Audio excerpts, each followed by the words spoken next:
happen again. We will not rest until Michigan State University becomes the nationally recognized leader in the prevention of sexual harassment and sexual abuse at an institution of higher learning. We owe that to you. However, our initial efforts have been thwarted by a myopic and entrenched administrative structure that has placed political expediency and institutional branding above the need to regain the trust of the greater MSU community and to promote the healing of those who have suffered at the hands of sexual predators such as Larry Nassar. We were invited to a private meeting of the Board of Trustees on Monday, January 29, 2018, ostensibly to provide faculty input in an open and transparent sharing session in the mutual interest of love for MSU. 5 members from the board were in attendance, and at this meeting we expressed in no uncertain terms that appointing a former governor with no academic leadership experience as interim president would not be the best way to heal the wounds of our community in this politically polarized climate. We suggested that the interim president have significant experience devising and implementing programs to mitigate sexual harassment and sexual abuse. We suggested that a strong effort be made to place a woman with extensive academic leadership experience in this position because her lived experience would provide needed wisdom at this juncture. Furthermore, we suggested that a month-long or even semester-long process be undertaken to hire an interim president so that all members of the MSU community, from undergrad students to grad students to staff to faculty to deans, could provide input and guidance in a transparent fashion to the Board of Trustees. It appears that not only were none of our suggestions heeded by the Board of Trustees, but we learned of their apparent decision to select Governor Engler through the public media. The Board of Trustees seems to have chosen to ignore major stakeholders of the MSU community in their rush to appoint an interim president. They seem to have selected, without appropriate consultation from the MSU community, an individual with no academic leadership experience as interim president. We have issues with both the selection itself and the selection process that was used, meetings with students, faculty, and deans to give the appearance of consultation. We are sadly forced to bring a motion to hold a vote of no confidence in the Board of Trustees to the academic governance.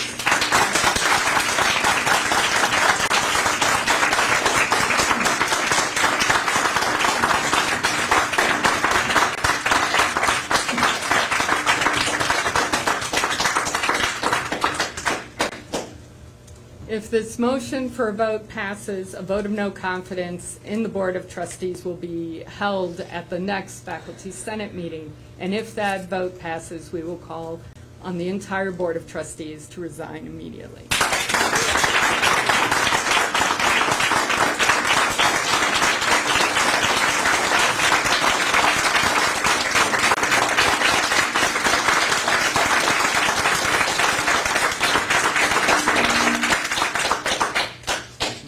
That the students would like an opportunity to speak. Yes, absolutely. Ashley?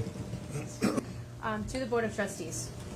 In the past weeks, I've tried to maintain my faith that Michigan State University, despite its shortcomings and mistakes, is a place that can help pave a path forward in ending pervasive rape culture and divisive climate. I was even moved by your statements last Friday and hopeful that you would make good on your promises to listen to victims, students, faculty, staff, and all other stakeholders in this institution. And when several student leaders met with you this past Monday, January 29th, I was glad to see that you sincerely wanted our input on selecting both an interim president and a permanent president. But yesterday, roughly 24 hours after you met with students, faculty, and deans across campus, many of us learned through a tweet or a news broadcast that this decision had already been made. Disappointed does not feel like a strong enough word to describe what I felt upon learning of your hasty appointment of ex-Governor John Engler as interim president of MSU. Even on a temporary basis, the damage that can be caused by appointing a politician as an interim president on an already polarized campus is catastrophic. Ex-Governor Engler has passed legislation and policies in the past that are in direct conflict with our core value of inclusion.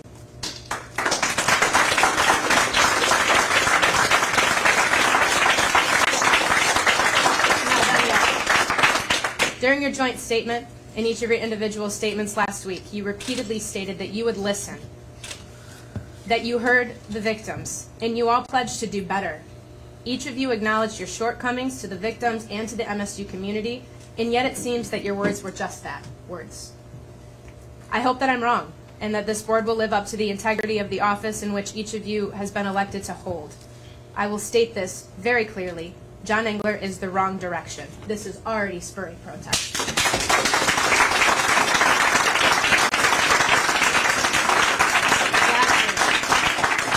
Lastly, you proclaim to have wanted our campus to heal, rebuild, and move forward. I hope this is true. The first steps towards that goal would be appointing someone with the knowledge, skills, and demonstrated ability in creating education programs and initiatives for sexual assault prevention, someone who is themselves an educator and not a politician. In this Me Too movement for MSU, ignoring this outcry will be detrimental to the stability of our university. Honor your words.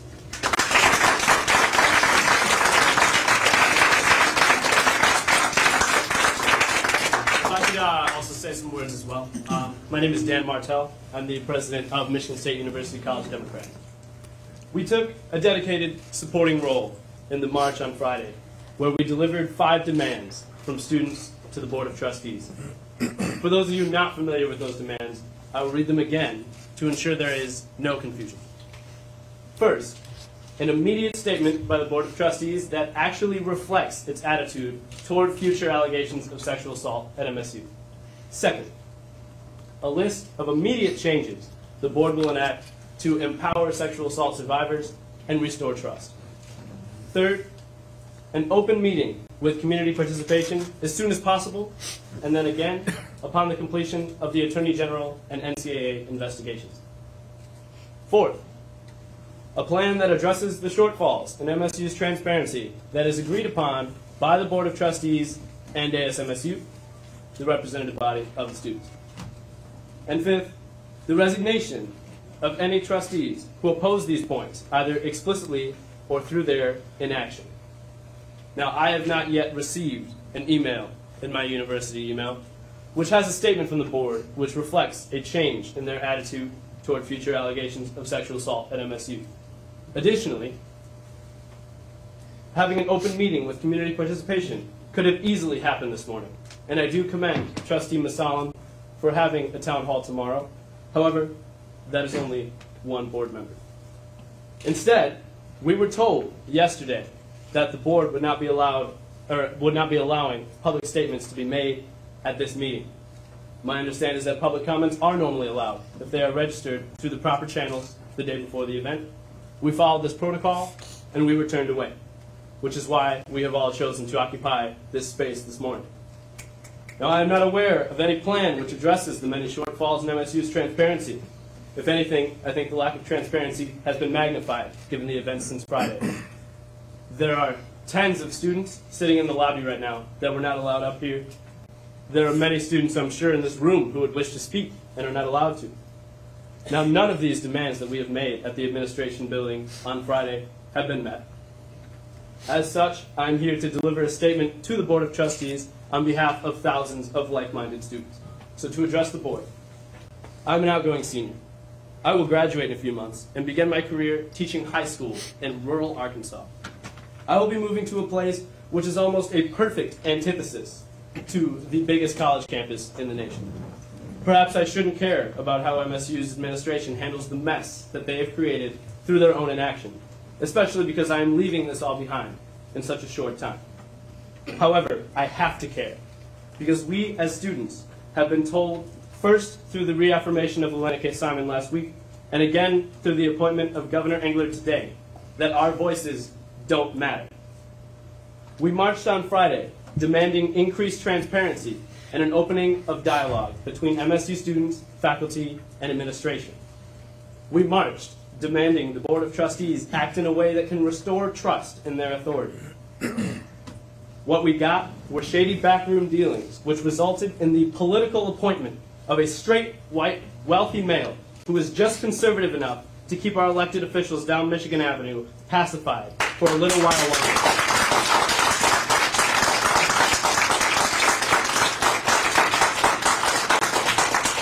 At the end of the day, the board must recognize that the only way forward for Michigan State University is through transparency, which requires many public forums and community dialogues. Your job may be on the line, but for us 50,000 plus students, this is our livelihood, this is our identity, and this is our home. For the rest of my life, I will carry a diploma from Larry Nassar University, and it will be signed by somebody who is so conservative that they have been handpicked to chair the National Education Assessment Board by Betsy DeVos.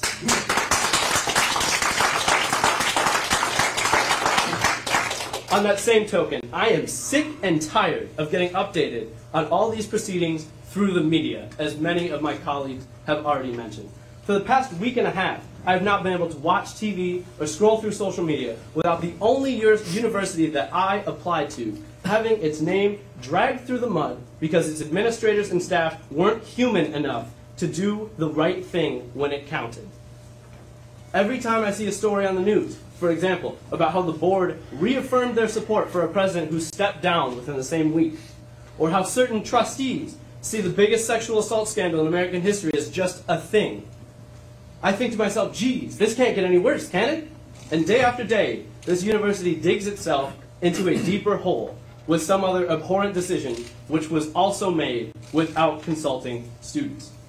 So this demonstration today is a culmination of all of the frustrations that students have with the MSU administration, and it will not end here if the board makes no positive changes. We have to learn from the survivors of Larry Nassar and all band together to make change. If what it takes is a boycott of attending class, or weekly marches and demonstrations, that is what we will do. We will not be silenced like this university silenced the survivors of Larry Nassar for over 2 decades. Now, Trustee Ferguson, you said that you don't call the fire department 3 days late after a fire. But you guys did not call the fire department for 20 years when it came to sexual assault.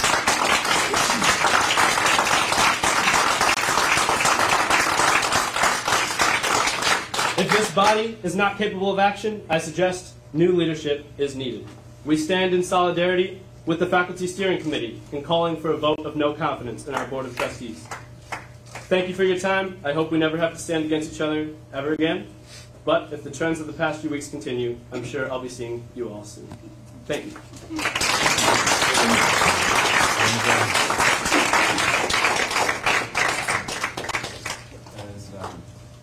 As an undergraduate student vice president, it is imperative for me to believe that the process for allowing broader student input was not fully considered, and I question the actions of our conversations on Monday, as mentioned by my colleagues as well.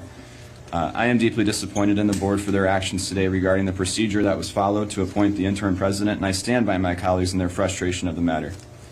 I strongly suggest that it is time for the board to do better, and it had to start yesterday. I expect that all of you will come to our ASMSU meeting tomorrow evening, February 1 at 7:30 p.m. and 1:15 of the International Center to confront the students in your decision making. I would like to express my dissatisfaction with the board's choice for interim president. I have concern about his ability to lead the university through these troubled times, especially in terms of his ability to lead the university through a truly independent investigation and start the process of healing for survivors, students, faculty, and the Spartan community. Additionally, I am disappointed that student and faculty liaisons learned of the choice through news outlets, especially after asking for our input. I question how committed the board is to genuinely listening to students, faculty, survivors, staff, and the Spartan community. Thank you very much. At the adjournment of the meeting, the board will convene with President Dingler. After that meeting, President Dingler will come back into this room to address the media. A motion to adjourn is in order. So moved. Support? Support. All those in favor? Aye. We stand adjourned.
call.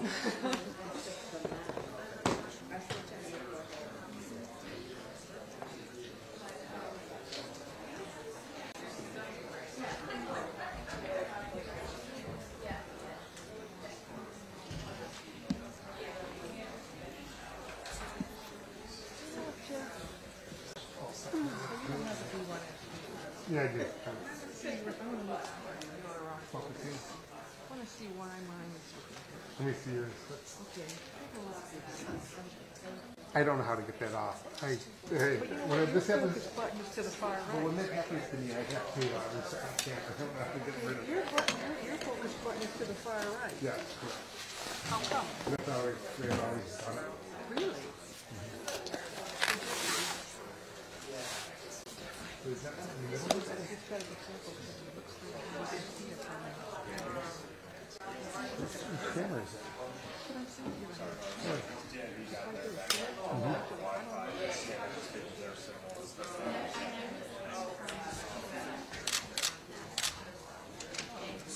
Back of the cup.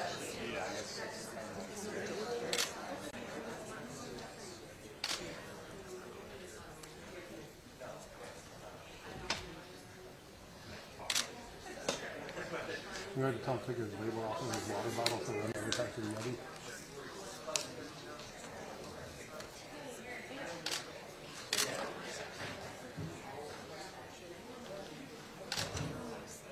Yeah, I'm not.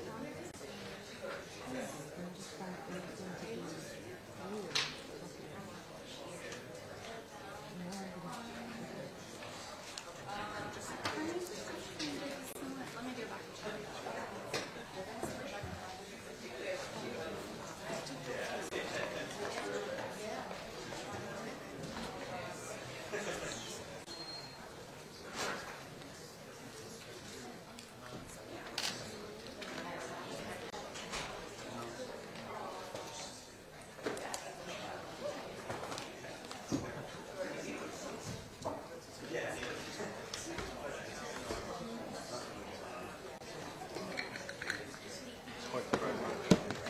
Is it beautiful? It's more my door saver than anything, but I'm going to tell you, these little clamps, they're awesome. I keep them on like all of my bags, and they're fantastic. I have one I bought off of eBay for the phone. They're really cheap. A little bit. It's like a. Old MacGyver, not new MacGyver.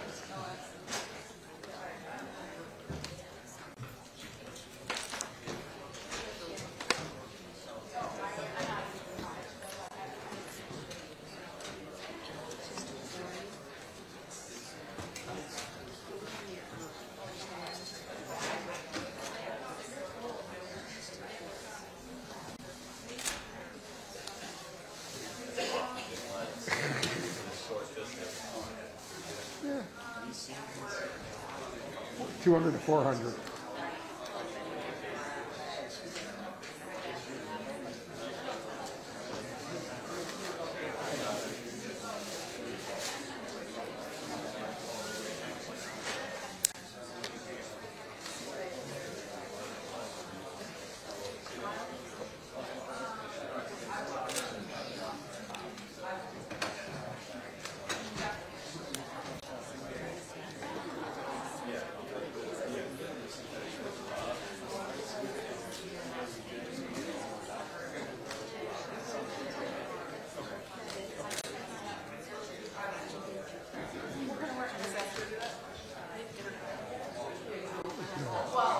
$400 is a 1 to 4.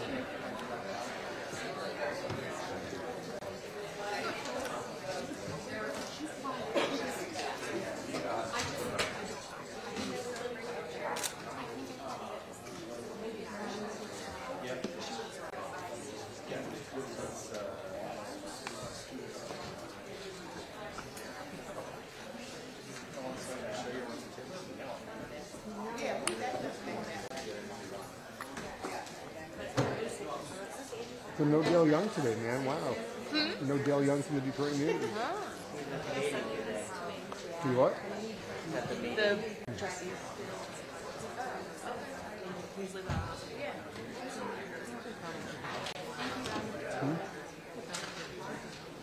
I know.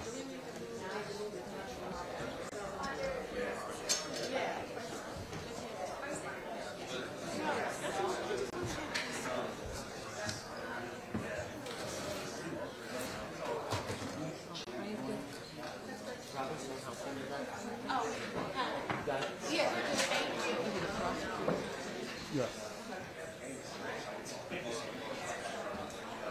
The blonde one does all the time.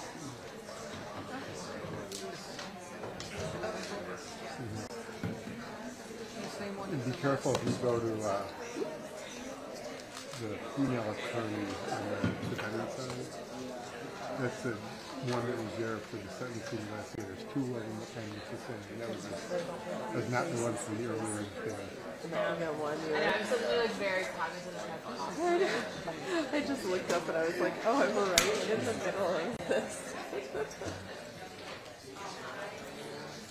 I mean, for the most part, obviously. I'm doing a rapid vacuum. The computer keeps me. Like she has. I think what I'll do is plug it in at lunch. That's not a random place because I had it pretty good size. So I figured I definitely think for one. Hopefully there's somewhere that I can.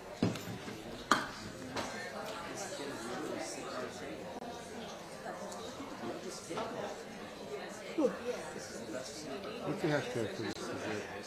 I'm not sure. I think some people have just been hashtagging Nassar. Or yeah, we've been using Larry Nassar. Larry Nassar. Like, there's a couple of different ones.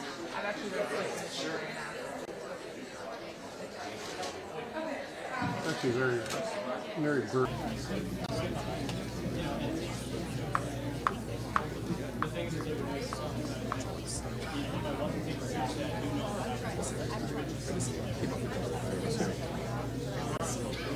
Around them. Hey, Sam.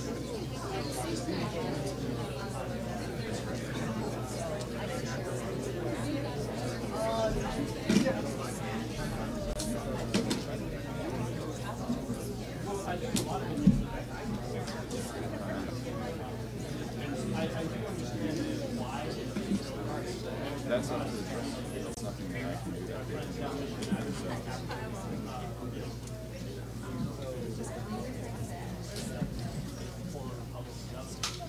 I'm going to stand up to the side.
I'm still learning how to use a new lens. You have to remember to focus. I mean, not focus, the zoom.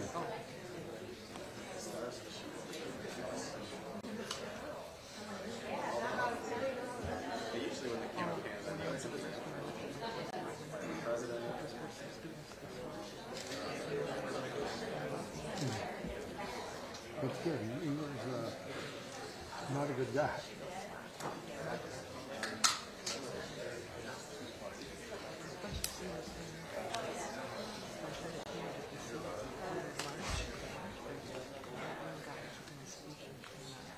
Yeah, I got that.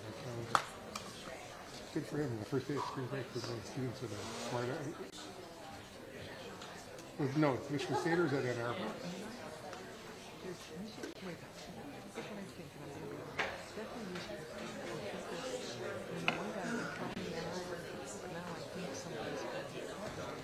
stuff. I don't want to say it like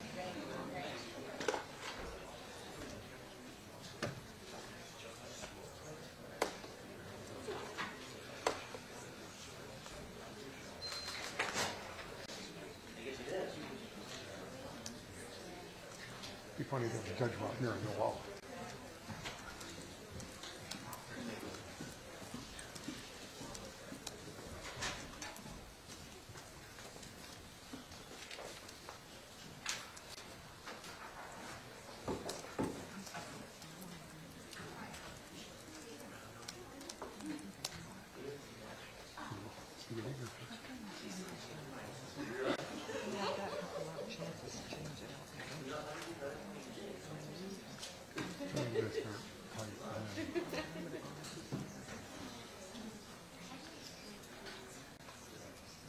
You bring your 300 with you? no, I was going to. He said it wasn't going to happen in the court as a child. I'm fine with that. This is fine.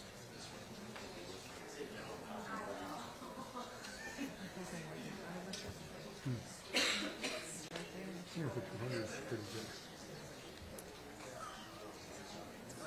300 is more good for myself. Just a shot around.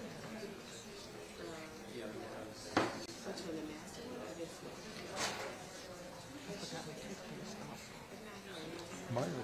Yeah, I know.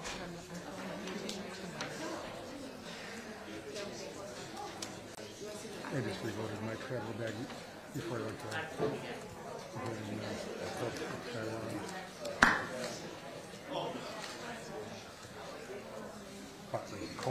Cold medicine with last 2 hours. Just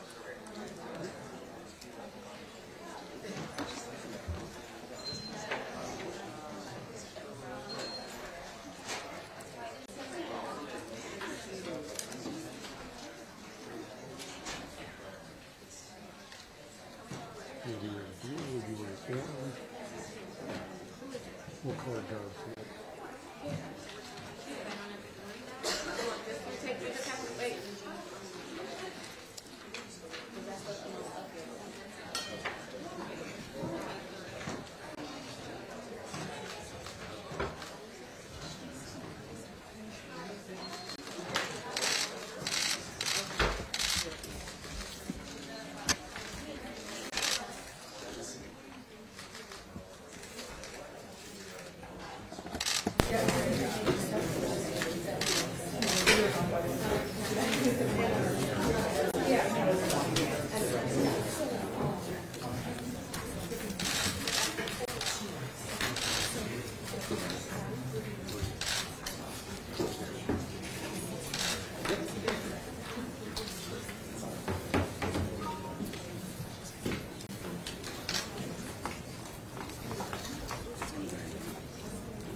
You're welcome.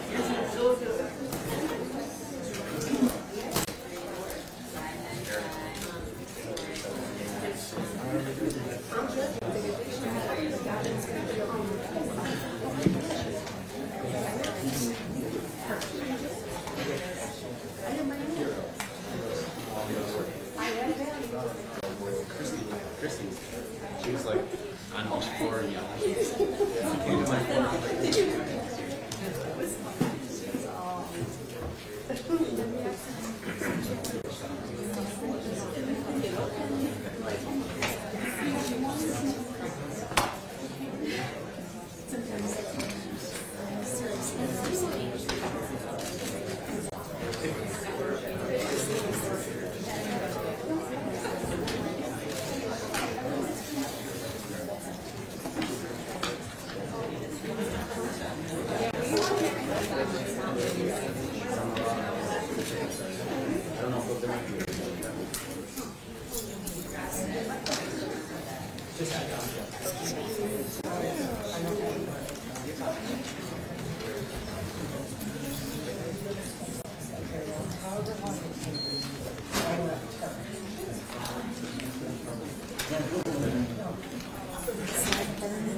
Good morning, everybody. I'm Beryl Frencher, Court Administrator. I called the courthouse yesterday. Please put your phones on do not disturb and know that I'm going to please. Thank you.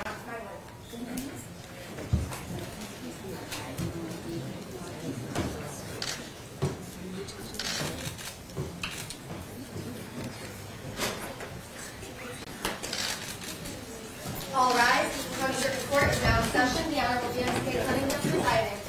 Good morning. Please be seated.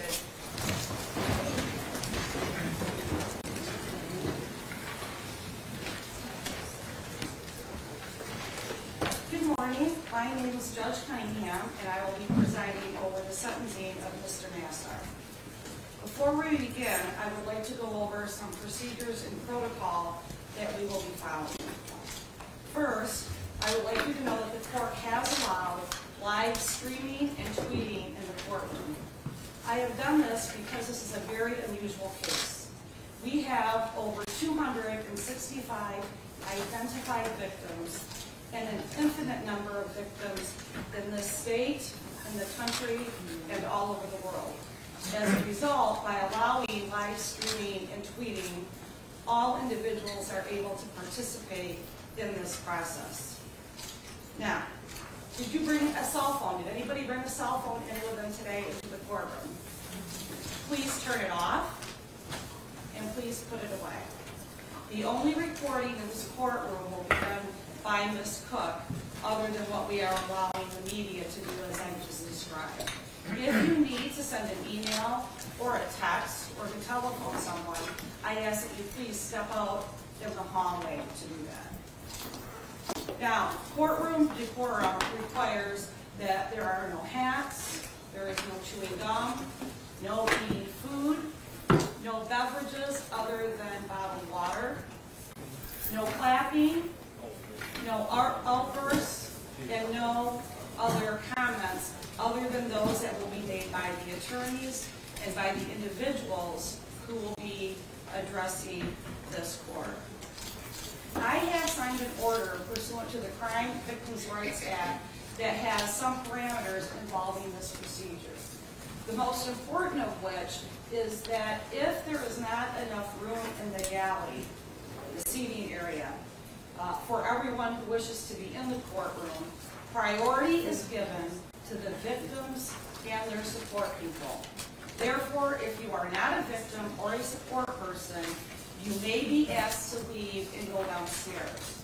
On the first floor in Judge Byerly's courtroom, we are live streaming the proceedings. So if there is not enough room for someone to be in the courtroom, they can watch it live from downstairs. But again, priority seating is for the victims and their support people. I think that covers all of the preliminary matters that we need to address. Now, today is the date and time scheduled for the sentencing of Mr. Nassar. Mr. Nassar, would you please raise your right hand? Do you swear to tell the truth, the whole truth, and nothing but the truth under penalty of perjury? Thank you. You may be seated. There is a written plea agreement between the Attorney General and the defendant. That agreement is 6 pages long and has an attachment of 4 pages. It has already been part of the court record. It is a public record that you can view. Therefore, I will not read the plea agreement at this time. But there are 2 portions of the plea agreement that are significant for the sentencing proceeding. The first is that there is an agreement that any uncharged victims may be allowed to testify. In this case, there are 13 counts of criminal sexual conduct against 3 victims. Some of those charges are being dismissed at the time of sentencing today pursuant to the plea agreement. But there are other individuals who have come forward and who have been the victims of this defendant. Instead of the Attorney General amending the information or having to file new charges against the defendant, the agreement was that at the time of sentencing, uncharged individuals, victims, would be able to make a victim impact statement. The other part of the plea agreement that is significant has to do with sentencing. The defendant and the Attorney General have reached an agreement that the minimum sentence for this defendant shall be between 25 and 40 years. The court will make a determination of what that will be at the conclusion of the sentencing hearing. Now, if the court does not follow a plea agreement, then either side may withdraw from that agreement, and the next step would be to have a trial. The court is choosing to follow that plea agreement, and that is what we are going to do. So now as we begin the sentencing procedure, the court has received from the Attorney General a pre-sentencing legal memorandum. That memorandum is a public record. It outlines facts and law, and it tells the court what the Attorney General would like the court to do at the conclusion of the sentencing. The court is also in receipt of what's called a pre-sentence investigation report. This document is prepared in every criminal proceeding for the sentencing of a felon. It is prepared by the Michigan Department of Corrections, and it gives the court information that I am required to consider by law, and it also prepares the scoring of the sentencing guidelines. I received it and I have read it. Now, Mr. Newberg, have you had an opportunity to review the pre-sentencing agreement with your client? We have, Your Honor. Do you have any modifications to that agreement? No modifications. Would you like to inquire of your client? Thank you, Your Honor. Mr. Nassar, we entered into a plea agreement with you, is that correct? And you want the court to follow that plea agreement today? And you believe the statements you made in that plea agreement were accurate? You need to speak up just a little bit. And you had the opportunity to ask your counsel, myself, Ms. Smith, and Ms. Blythe, any questions you had as it related to the plea agreement? Yes. And you want the court to follow that plea agreement, right? Yes. Thank you. Mr. Newberg, do you have any objection to the scoring of the guidelines? None. Ms. Conley, the same questions to you. Any modifications to the pre-sentence investigation report? Good morning, Angela Povolitis on behalf of the people. For the record, we have no additions, deletions, or corrections, and we also agree with the report and Mr. Newberg that the guidelines are accurately scored. Thank you. Thank you very much. All right. The court has also received numerous victim statements in this case.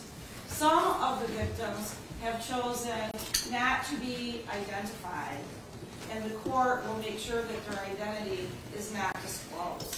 Prior to formally starting these proceedings, I have talked to the media, and they understand that, and will make sure that that does not happen.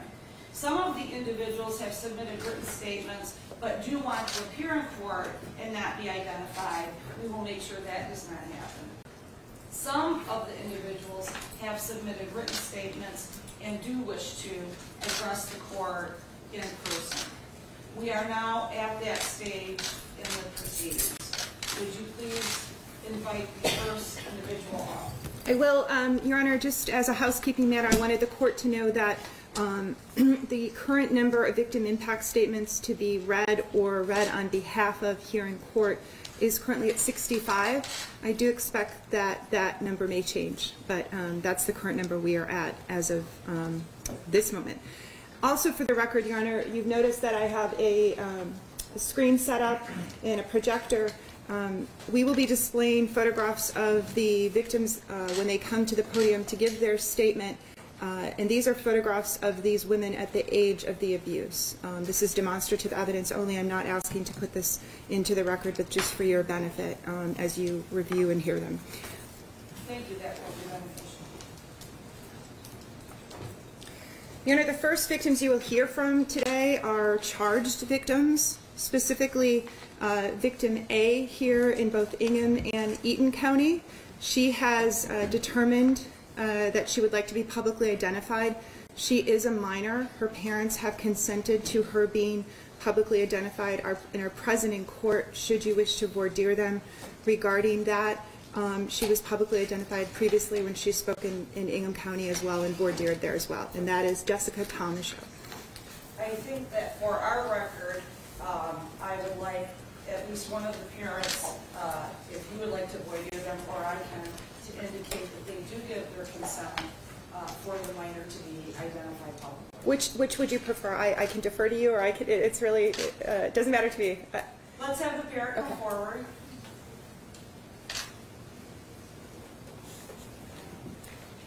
Your Honor, accompanying Jessica is her father, Michael Tomashow.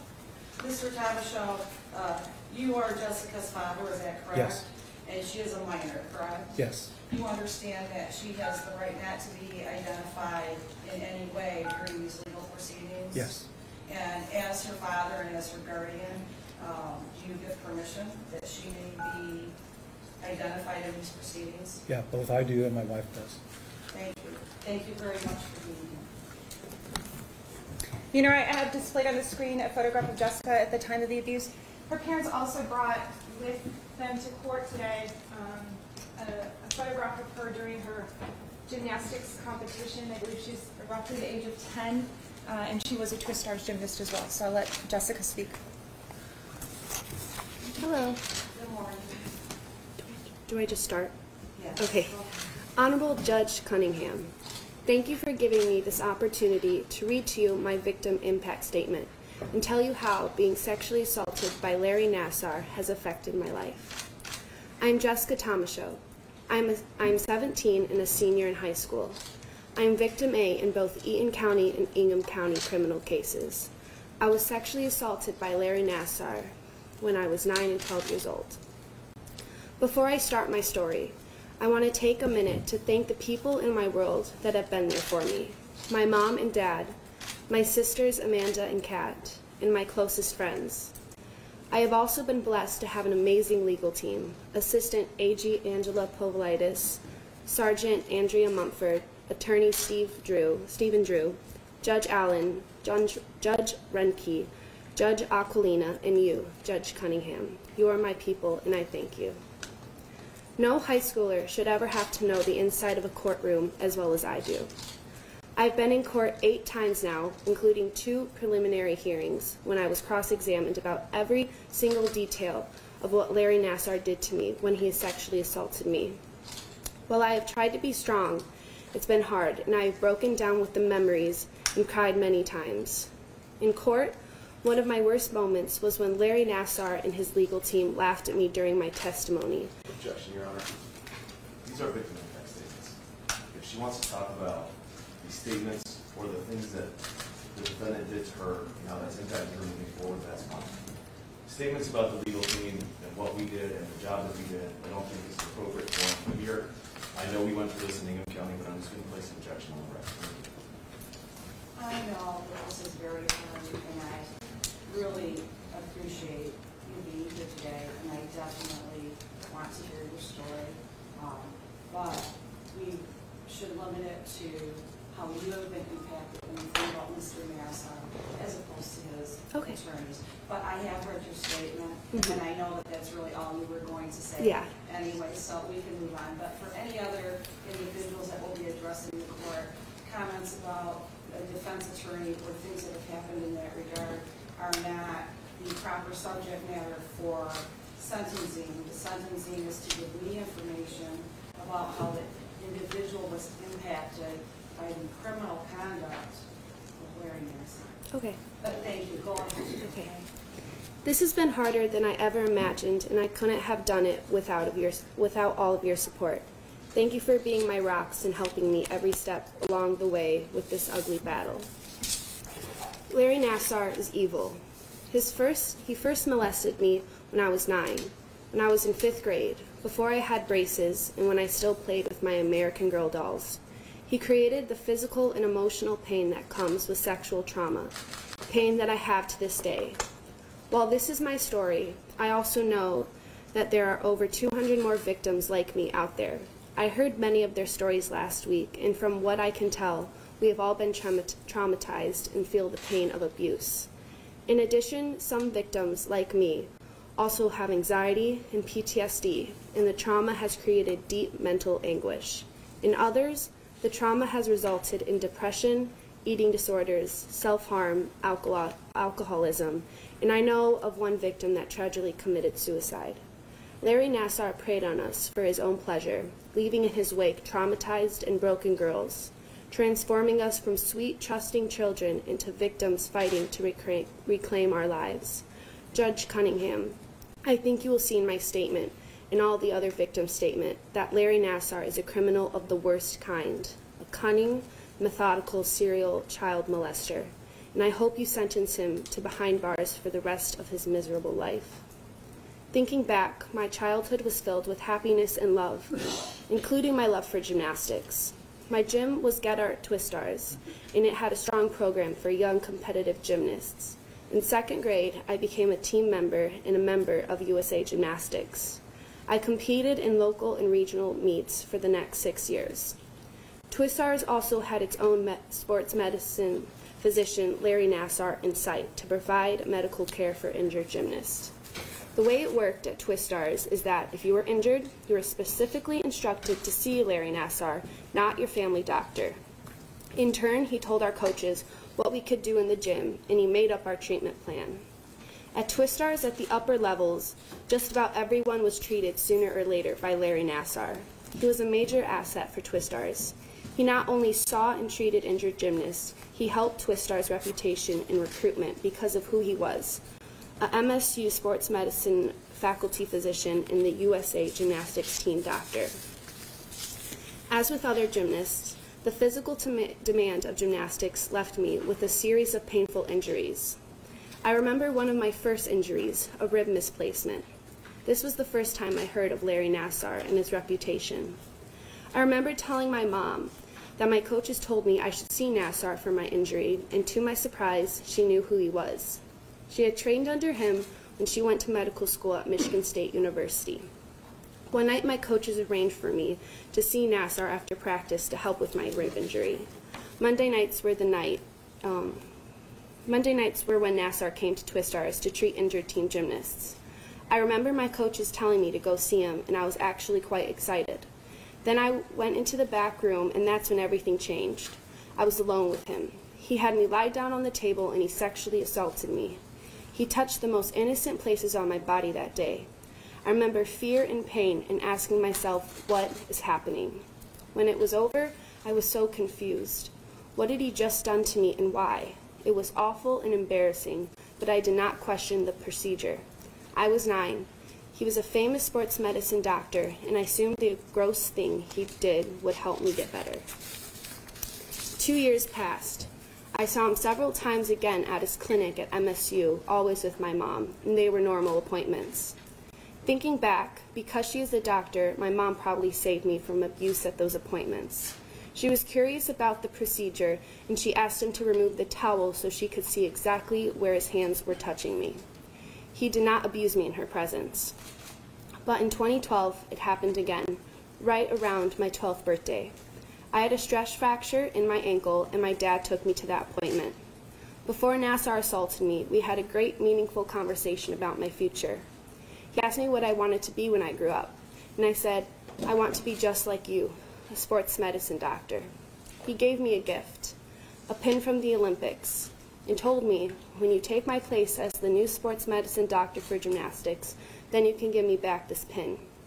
Nassar then told my dad he had to massage me and it would be okay for him to wait in the waiting room. After my dad left, Nassar told the medical student to leave the room too. He then had me change into baggy shorts. After the room was cleared, he did it yet again, but this time it was even worse. He slid his ungloved hand up my leg and back into the most innocent part of my body, and I felt searing pain. This time, for 30 minutes, he inserted his finger into me and grunted while I lay there terrified. Again, I was confused by what had just happened. He was a trusted doctor, and what he did to me didn't make sense in my child's mind. Doctors help you get better, don't they? I just figured that he was helping me, and as a good gymnast, I just had to gut out the pain. I tried not to think about it anymore, but my dream of becoming a sports medicine doctor died that day. I lived the next several years in limbo. Being sexually assaulted has changed me into an anxious teen, but I did not know that I had been abused and that this was the source of my anxiety. I no longer felt safe, and I had problems with trust. My parents took me to a psychiatrist and a therapist when I was in 9th grade, and this helped. I was diagnosed with and treated for social anxiety disorder and saw a therapist on a weekly basis, but still did not have insight into the cause. In the 7th and 8th grade, I felt extremely uncomfortable around my male teachers. I avoided them. I hated talking to them, and I would feel panic if I ever was alone in a room with them. But back then, I didn't understand why I felt this way because all of my peers loved our teachers. But being sexually assaulted affected my relationship with my teachers, and my anxiety was so intense that it made it hard to focus and learn at school. I also developed an intense fear of male hands, like a PTSD response. Now I get flashbacks when I see male hands, and it makes me feel scared and threatened. This fear changed the way I grew up and how I related to boys. I did not want to hold hands or be even close to my guy friends. I couldn't be just a normal girl anymore, and I forever lost a big piece of my childhood due to his abuse. When the first Indy Star article came out, my life changed. I put the pieces together and realized I was molested by Larry Nassar, and I immediately told my parents. I thought back to my appointments with him and could still feel what my 9 and 12-year-old self felt then. Alone, scared, and in pain. I wanted to puke. I could feel his hands touching me, and this was the first time I had a flashback. And to this day, I still have them. The flashbacks are paralyzing. I had one just a few weeks ago at school, and I could barely get out of my seat. Thankfully, I was able to stop my brain, and I went to the office. I cried for an hour, shaking with fear. I would like to say something to my abuser, Larry Nassar. You took advantage of my innocence and trust. You were my doctor. Why? I ask myself that question all the time, especially while I am laying in bed crying myself to sleep. What you did to me was twisted. You manipulated me and my entire family. How dare you? You had no right to do that. Because of your decision to molest me, you have caused me so much pain in my life. And for the rest of my life, I'm going to have to heal from what you did. Your Honor, I understand that the plea guidelines are for a minimum sentence range of 25 to 40 years, and I ask you to give Larry Nassar the minimum 40-year sentence for what he did to me. I also ask on behalf of what he did to over 200 other girls. We are all suffering from the trauma of sexual abuse, and our victims' statements show that it created deep wounds. Anxiety, depression, PTSD, substance abuse, eating disorders, self-harm, problems at school and work and in relationships, wounds needing lots of therapy, and real doctor appointments to heal. We are all in pain, having flashbacks, unable to have normal relationships, crying at night, feeling broken, and our lives have been forever changed. He is a predator, and he can't be stopped unless he is behind bars for the rest of his life. Thank you. Thank you very much for being here today. I agree with you. Nobody in high school should be standing there. Yes. I do hope that the process of writing down what happened and what made you feel, which by the way was very articulate, and then speaking here today helps you as part of the healing process. Yes. It will definitely take your statement into consideration. Thank you. Fashion the sentence, and I thank you for doing that. Thank you.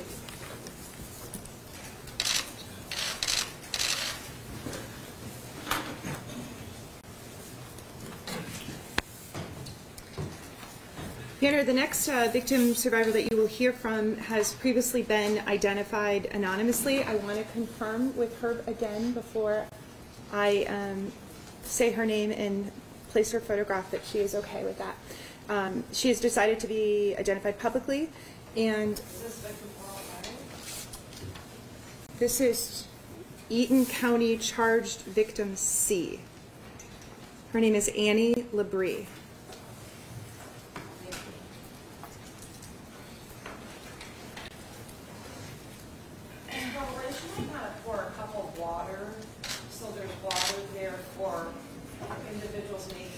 Yes. I think when we get nervous, we get a dry throat. Oh, she has her water. Yeah, sorry about this.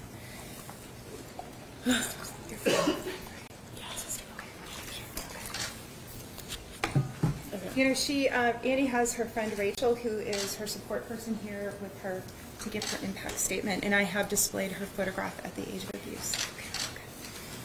All right. Originally, I was absolutely certain I would not be delivering an impact statement. Last summer, I testified against Larry in court at a time when he was still widely supported. It induced a level of stress previously unknown to me, and had it not been for the encouragement of my friends, family, and the work of the valiant women who've dedicated their sweat and tears to winning this case, I don't know that I would have had the strength. I thought speaking today might bring back the trauma of that experience, and it still may. I was afraid to open an old wound, to yet again pour some of my most triggering and intimate realities out in front of this man, in front of you all. I was afraid I'd sound redundant, that I had nothing to say that hadn't already been said. I was afraid of vulnerability, of judgment, and I was afraid to fail. But then I remembered that there is power in numbers, and that each and every one of us has something important to contribute to this conversation, to this movement. It is impossible to say it all in one statement, but I can try. I was a full-time gymnast for the entirety of my adolescence. I divided my life between Spring Lake and Lansing, spending 25 hours plus a week at Geddert's Twistars, not including the hour-and-a-half commute one way. Like we all did, I sacrificed a normal high school experience, if there is such a thing, in hopes of success. I did my homework and ate 2 of 3 meals in a car, functioned on minimal sleep, pushed through constant physical pain alongside pressure to excel both academically and athletically. Larry was my doc for 5 years. When I was 15, I crashed hard at practice and severely injured my back. I suffered spasms so painful there were instances in which I couldn't get out of my desk after class. My legs would go numb occasionally, sometimes in the middle of tricks at practice. I began seeking treatment from Larry more regularly, at Twistars, at MSU, and in the basement of his home. Despite the constant visits and my coach's knowledge of my pain, I was made to push through practice and competitions because that's what you do in gymnastics. Ultimately, it took a year for this world-renowned doctor to discover the compression fracture in the growth plate of my spine. My back still hurts every single day.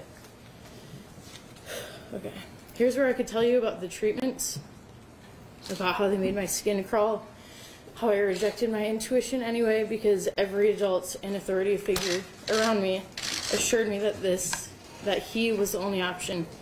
I could tell you about how I told some of my teammates without really telling them, how we all did.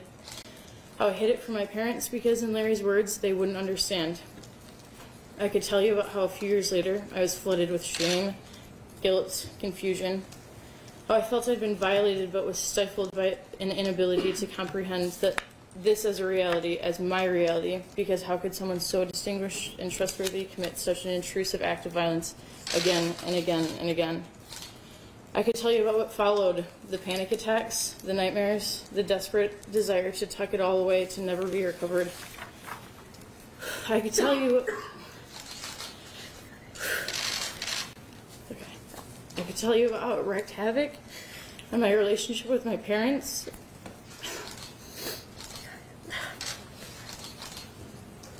How I pushed my mother away when all she's ever wanted was to be my rock. Okay. Yeah, sorry. Okay.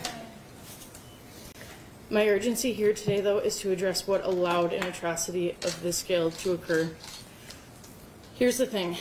As detectives, attorneys, and survivors have previously noted, a pedophile cannot flourish in the way Larry did in an environment that is not conducive to his behavior. While justice has been served for the sexual predator, it is imperative that we as a society do not view this as an isolated incident. He was prolific because surrounding authorities allowed him to be, because the gymnastics world allowed him to be, because still women are not perceived to be credible. Gymnastics, and to my knowledge, sports like dance and figure skating, functions within a very specific culture, one in which young girls face a virgin-whore dichotomy where we had to be pure, innocent, perfect, while simultaneously over-sexualized before we even understood what that meant or the weight that it carries. Crude comments, inappropriate remarks on our bodies, incredibly uncomfortable situations, consistently creepy men towering over us, the pressure of narrow Eurocentric beauty standards, etc. I could go on. Our bodies did not belong to us. Our experiences, physical and emotional, were constantly invalidated, and we learned early on not to question authority, to not expect respect from men. We were, quite literally, judged for our every move, every hair out of place, every ounce of fat carried by our overworked muscles. The strict demand to be thin alongside the enforcement of unhealthy dieting led to an alarming rate of disordered eating and lasting battles with body image. Coaching by fear, intimidation, shame, and explicit favoritism was the norm. While I was not treated nearly as poorly as many of my teammates, I witnessed the horrors endured by others, and that alone is enough to stand against it. This is why it comes as no surprise to me that Larry was able to continue his practices for as long as he did. We'd been conditioned for years to obey at all costs. How could we have been expected to question his authority, his treatment, and how could anyone have expected those coaches who psychologically damaged us with their cutting words, their misogynistic degradations, their utter dismissal of our emotions, emotional and physical needs, to protect us from other forms of abuse? My mother once told me, if a boyfriend ever treats you the way John does, leave him. As an adult with my own agency, I now know that a coach shouldn't treat you that way either. It is important to note that not all gyms are like this. I completed my last year as a club gymnast at age 17 at our athletics in Grand Rapids, a gym run by women for women, and as far as running around in annoying leotards, inhaling chalk, obsessively practicing frightening and painful tricks, it was absolute bliss. My time spent at this gym was a reminder that gymnastics could be fun, productive, healthy, that discipline, hard work, and ultimately success can exist without the presence of fear, intimidation, and abuse. The unfortunate reality of this, however, is that our athletics is a rare gem. In my opinion, though, it is the only way to practice gymnastics. The rest is unacceptable. My experience as a gymnast is my own and may or may not be unique to many others, but it is my truth. My purpose in delivering this statement is not to seek revenge, but rather to raise awareness, to address the issues I faced as a young gymnast, the issues that in part drove me to pursue social justice and women's studies in academia. My hope is to create a safer space for young gymnasts and to encourage those within the sport and otherwise to speak up. The years I spent at as a Twistars gymnast made it clear to me that Geddert's gym practiced an overall lack of respect for women. While I do believe John, and many coaches like him, possess some level of affinity for their gymnasts, we simply were not valued as the individuals we were, but rather vehicles to his personal road to success. By extension, when numerous adults refused to believe Larry's victims, when MSU and USAG refused to listen to those who came forward long ago, when some continue to espouse abuse in the defense of a mere sport, This is a direct reflection of the patriarchal system in which we all function today. This is what makes the Nassar trial bigger than gymnastics. At some point throughout this tumultuous journey, I lost my self-worth. The first 18 years of my life had become convoluted and painful. I resorted to self-destruction and self-harm. But if nothing else, I've learned that life is incredibly fragile, and I refuse to do anything other than live my truth. After all the years I spent searching for success in gymnastics, I now know that I have found some sense of success in participating in this powerful movement to enact change both within the sport of gymnastics and in society as a whole. Young athletes, young girls, women, know that you have a voice, that you are allowed to listen to your emotions and body, that you are enough. In 3 weeks, I'll be moving to Seoul, South Korea to start a new job. I will never not be an advocate for social justice, but all of this hurt, I plan to leave right here behind me. This is the end of my destruction. This is my new beginning. Thank you. Thank you so much for being here. The reasons that you gave, perhaps the trepidations of why you didn't want to come forward, I think are very common. And I'm glad that you did come forward. But I do want to assure you there is no redundancy in your statement. Each individual that makes a statement is unique and has a unique story. There may be similarities in the criminal acts that Nassar performed, but there is no redundancy. And I wish you the best of luck in South Korea, did you say? Yes. Good luck to you, and thank you for being here. Thank you.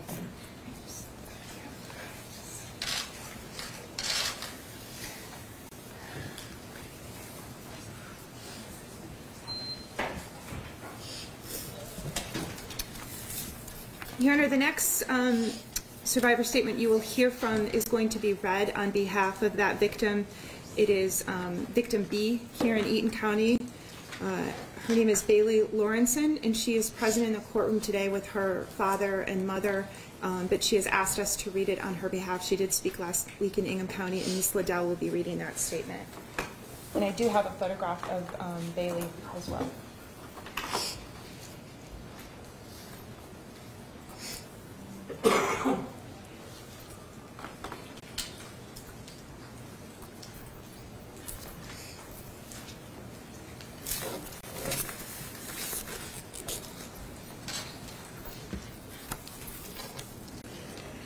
Your Honor, I am here today, previously known as Victim B, to tell my story of the abuse that was put on me during my childhood. I feel that many of the things I'm going to say are similar to what has already been said by 100 other survivors. We cannot let that dilute the importance of each of our stories. Most importantly, Larry, I don't want you to forget each and every one of us who came before you to tell the world what you have done to us. I know you have heard it, but now you are hearing it from me, and I wanted to hit you just as hard as the others. You wrote a pitiful letter, mistakenly thinking that Judge Aquilina would actually care that you had concerns of being able to mentally handle 4 days of victim impact statements. Maybe you should have thought of that before you selfishly decided to molest all of us. What about our mental state? Having to go through all of this, not only for the 4 days of listening to each other's tragic stories, but for the rest of our lives. How dare you think anyone cares about your mental state at this point? And here we are, we made it through those 4 days, still listening to me now. I sure as hell know that my mental state wasn't ready for something like this. But while my mind heals and filters out that evil sickness you bestowed upon my body, your mind will get darker and darker, and you will hate yourself as much as the world hates you now. I hope that you remember how strong we looked up here while we stood with our army and the world behind us, as you sat, unable to speak, in a room full of people who despise your existence. You should get used to what this feels like, because no one is no longer listening to anything you have to say, and you're manipulating lies. You've ruined and compromised so many young women, and now we are here to ruin you. It's like Kyle said, we don't stay little girls forever, Larry, and I'm certain that you and your mental state will never forget that. My story with Larry started when I was in the 4th grade during a 2-day training at Twistars. As I was getting higher in level, it was inevitable that injuries were to be more prone.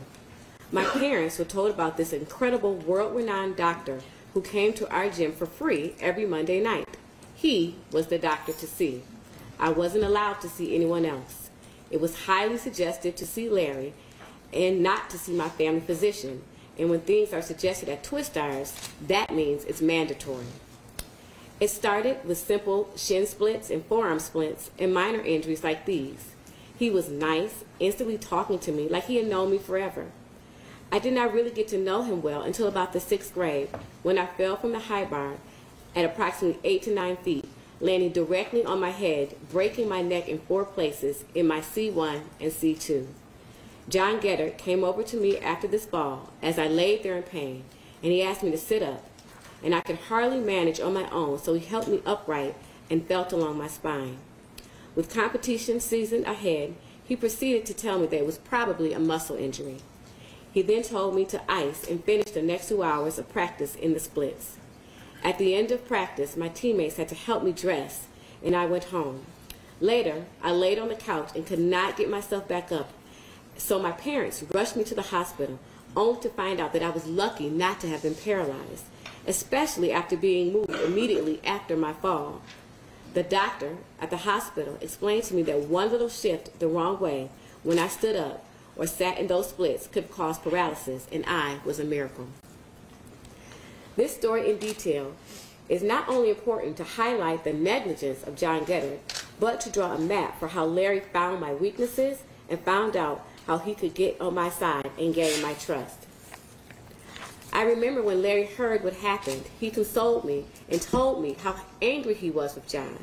He explained to me that he did not follow protocol by not immediately calling an ambulance for me. He told me that he was going to yell at him about how he handled my fall and make sure that he never did this again. I felt like Larry was my hero. He was going to yell at John for mishandling me. He then expressed how sorry he was for what happened, and we exchanged numbers in case I ever needed anything. From then on, he always asked me how John was treating me. And I thought you really cared, Larry. I thought you were on my side those nights when John was so awful to me. I thought you cared about the abuse he inflicted on us. You knew about it all along because we would come to you, but his abuse was your fuel. You used his abuse to mask your own pathetic pleasure. You used my childlike vulnerability as your access to gain my trust in you.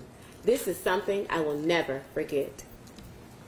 It is clear that in an environment like Twistars, a monster like Nassar could thrive.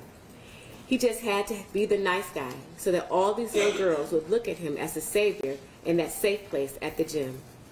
This was the tactic he used, and now my trust in good people has escaped me.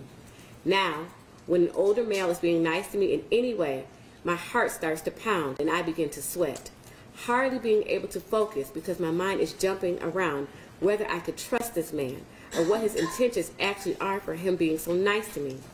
Now, when I feel an older man looks at me in the eye, I think he is thinking of me in a sexual way. But this is just the anxiety that you have caused, and I realize this.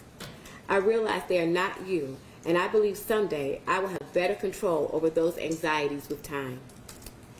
After I broke my neck and I was out of gymnastics for about 8 months, I then completed the next 2.5 years, and in the 8th grade going to the 9th grade, I began to have major lower back problems. I expressed my pain to John, but it was never enough. It was to the point that if I fell and something internal was hurting, I would hope to God that I were bruised just to have visible proof that I was hurting so that he would believe me. I did a tumbling class during my floor routine and landed on my face due to my back giving me so much pain. John got in my face, screaming, telling me to do sprints on the vault runway as I was visibly limping from the pain. Later that night, I saw Larry and vented to him about what had happened.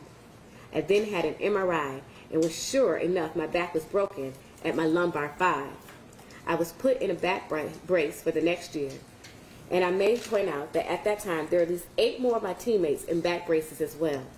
I don't think other gyms would have looked at this as normal. This is where my sexual abuse started. I remember the first time it happened. You were massaging my back as normal, and then without warning or explanation, you stuck your ungloved fingers into my vagina. While it was happening, you said it was a medical treatment that would help my back. You closed your eyes and continued talking to me like nothing was happening. But for me, a lot was happening in my mind. No one had ever touched me like this before. I thought to myself, aren't my parents supposed to give you consent first? It's the gymnastics world, though things aren't by the book, plus they wouldn't understand. But isn't it weird that he's not wearing gloves? I wonder if he does this to other girls. Why is he closing his eyes? He's a doctor, though. I'm sure it's fine. Plus, he's Larry. He's been so nice to me, and someone with his name I can obviously trust, right? I was so uncomfortable the whole time I didn't know how to act. I was just wondering when he was going to be finished. When you finally did stop, I couldn't wait to leave and go talk to my friends. I asked them right away, and they reassured me that it happened to them too. But still, at every appointment, I dreaded it because of the uncomfortable feeling of what was going on. But I figured I was at Twistars, and this was supposed to be a safe place. Larry was the guy I could vent to and trust with anything, and he made it seem like he would do anything he could to help me, even inviting me into his own home. Just because I did not like the treatment, it did not mean that it shouldn't have been done. That's what I thought to be true. He said it was the very best way to fix my back. But my back never felt any better, and it got to the point that I told you it felt better, just so I did not have to sit on that table with your fingers in my vagina anymore. Maybe if I told you it was better, you would just rub my back and give me the exercises instead. But even when my back never healed, you told me in the doctor's office at MSU that you dropped the ball on me and that you let me slip under your radar. And unfortunately, if I wanted to be able to walk someday, that I had to quit gymnastics. The saddest part is that you telling me I needed to quit was music to my ears. I finally had a good enough reason to tell John that I quit without him pressuring me or making me feel like I did not have a choice. I would finally not have to have your treatments anymore. I was free, and it was over for me.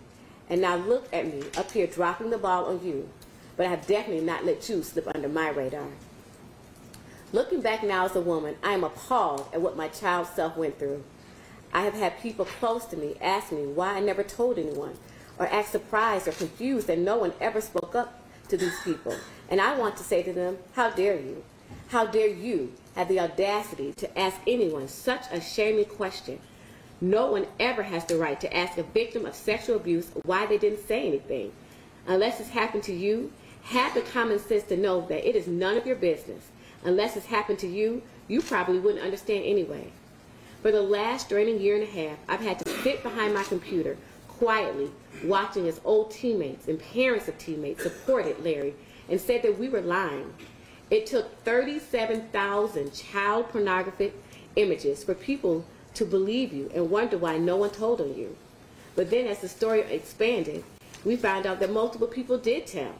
MSU, they told USAG, and John Geddert, and yet nothing was done. And again I say, you wonder why we kept our mouth shut? I can tell you, I told my sister, and she thought it was very weird, but she wasn't as brainwashed as I was. I told her not to tell anyone, not even my parents. I knew no one would understand, and I needed to get better when I was in pain. Unless you were a gymnast, no one understands the gymnastics world. Unless you knew Larry, you didn't understand the way he acted as our savior. Things weren't always by the book in my gymnastic days. You did what you were told. You see who you're supposed to see. You don't talk back. You have no questions. So this so-called amazing doctor that you are supposed to have, you feel lucky to do so. I figured John knew we were his athletes in his gym. He was supposed to know that what Larry was doing to us. He was supposed to discuss our treatments with him. Instead, he wasn't even there. He was on his way home while we stayed in the gym, sometimes until midnight, to be molested one by one unknowingly. How irresponsible, how selfish, and how neglectful. What this has done to me since the news has broken. I've always had perfectionist problems. It is an overwhelming anxiety that takes hold of me when I don't do something right or when I don't perform perfectly on something like a test. The mind games I play on myself, bullying myself until I cry myself to sleep, feeling incompetent, uprooting through my past with gymnastics. But since this has came out, I noticed that my control over this has gotten much worse. I have kept many of my struggles through this quiet and to myself, crying myself to sleep, often more times than I want to admit. Trying to remember more that I can understand myself as to why I never told my parents. trying to figure out how I became so brainwashed not to realize that it was abuse at the time. I've had graphic nightmares about Larry and about others trying to sexually abuse me. Paralyzed in my sleep, locked in that back room at Twistars, unable to scream while he puts his hands on me again. Other dreams of him molesting little babies as the guilt I have rises when I think of the girls even younger than myself at the time when this happened. Why didn't I see it? We were all so young.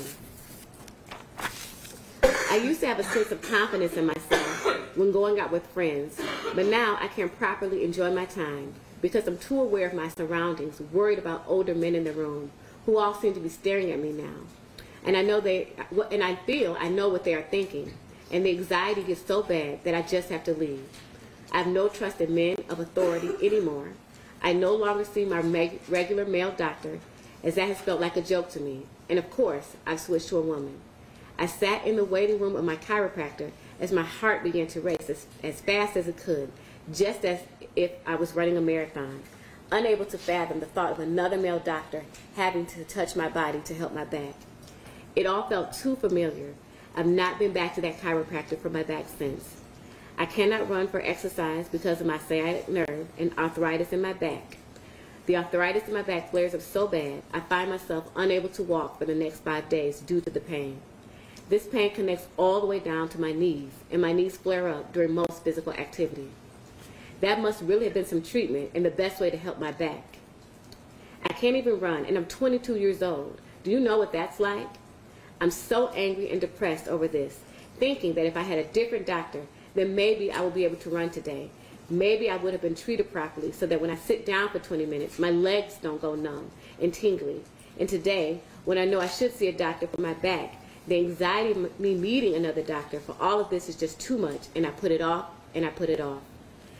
I'm stressed over my school schedule this last semester, and I'm doing what I can to make sure my professors are all females. That psychology class I took was only taught by a male, so I took it online. But only I knew these thoughts that I had been keeping up in my mind. I did not want to admit to myself, nor to anyone else, that this was actually changing my outlook on things. I do not want this to hold me back in life, but I'm going to let myself ease back into my life and into trust slowly. It is unfair what you have taken from all of us. You don't deserve a fair nor peaceful ending to your life. You deserve the maximum sentence available, and that is what I'm asking of you, Judge Aquilina, Judge Cunningham. And I have no doubt that you will do what is right. I remember how afraid I was when I had to testify in Eaton County, coming face to face with Nassar. Larry, you will spend the rest of your days in prison. We have won this first battle, but our war is not over. MSU knows what they have coming. You know that you've enabled and are accountable for ignoring the complaints from the past. And so I gladly say goodbye to President Luana Simon for your time. And I gladly say goodbye to Luana Simon. Your time as president will be over. And shame on you, as well as for not listening to young women. And I hope you spend the rest of your days thinking about your 9 to 16-year-old self and how it would have felt to be sexually assaulted and speak out, only to be turned away.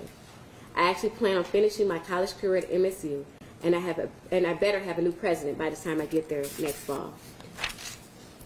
To USAG, I'm utterly saddened that Larry Nassar has caused the sport of gymnastics to be tied to the weight of sexual abuse and child molestation.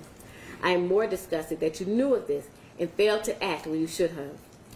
You failed to keep the sport of gymnastics safe and with the name it deserves. Gymnastics is a great sport, and there are absolutely incredible coaches out there. They know who they are. They will be the ones to save the sport, and I have no doubt that they will do that. To John Geddert, you, however, are not one of the great coaches I'm referring to. There is no excuse for you not knowing what is happening in your gym, except your excusable neglect and lack of leadership. I have told myself that for everything you have put me through, you will have what's coming to you. I do not believe you deserve to still have your gym. I do not understand how anyone could still want to train there, especially knowing that in that back room, in that back dungeon, hundreds of your athletes were being molested. This is your fault, and you are also accountable.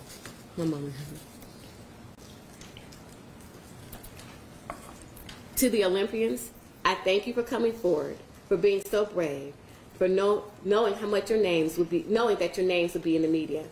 I can't imagine the pressure you felt knowing how much I felt as well. I need to say this to you all. Your legacy Olympians will not go down with the Larry Nassar case. You will not be remembered as the Olympians that were being molested by Larry Nassar, but as the gymnasts who were not only Olympians but also heroes. He would not compromise your title that you worked so hard for, and we will not let him. Larry, I hope you are satisfied. You've ended up right where you've always liked to be. #1 sports medicine doctor, #1 gymnastics doctor in the country, and now you are the world's #1 child molesting pedophile that has ever been discovered. And now you will go where creatures like you belong. I have to thank the people in my life, my friends and close family. Without them, this would have been a hard battle to face alone. Most of all, my teammates, I'm thankful for our lifelong friendship. We will always be there for each other through the worst of times and through the best. You've all made me feel so understood, and that is the only thing that has truly got me through this. My boyfriend is in Australia studying abroad, and he told me that people are talking about this there. We are being heard not just here, but globally. Our message will change lives and make this a better future, ensuring that this disaster will not happen again and will not repeat itself. Thank you very much, and thank you, Bailey, for writing such a thorough statement of how Nassar's acts have impacted you. As I said to Annie, though, please do not think that your story is diluted or any of the statements that the court will hear are diluted. Each story is unique and each is important, and I will take each of them individually into consideration in reaching the sentence. And I do apologize for my coughing. I think like many of us in the community, I have something, and I certainly didn't want to delay the proceedings. So We appreciate that. Thank you, Judge. Your Honor, the next statement you will hear from is a charged victim in Ingham County who last week, or the last 2 weeks, did not wish to give a statement, but has changed her mind and asked if I would read her statement here, and I appreciate the court for allowing this to occur. She is not in court, but has agreed to be publicly identified. In Ingham County, she was previously identified as victim F, and her name is Madison Bonifiglio.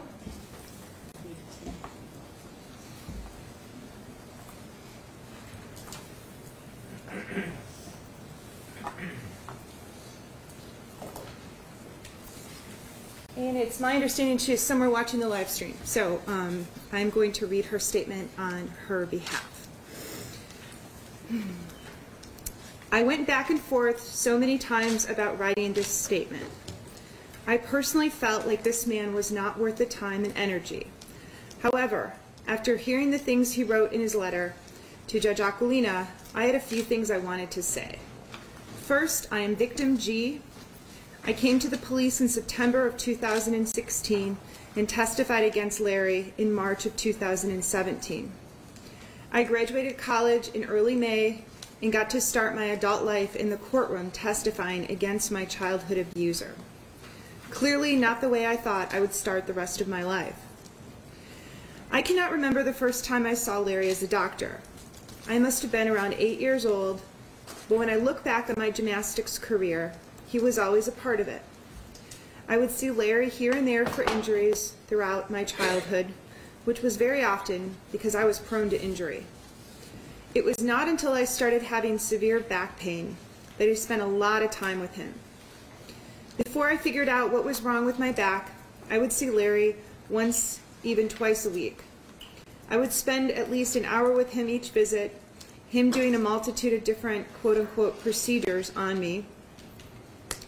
These visits usually started with him checking my alignment, then massaging my back, along with the act we are here about today. He would ask me if I was, quote, loosening up, unquote, in which I always replied, no, it's not helping. I remember him getting upset that it was not helping and saying that this works for everyone else. Then he would move on to the other methods of treatments. This would continue almost every visit for my back from the age of 12 years old to the time I graduated high school at 18. Even though his treatment never helped my back, he continued to start every visit with this. After about 6 months of having severe back pain, Larry finally ordered me a bone scan.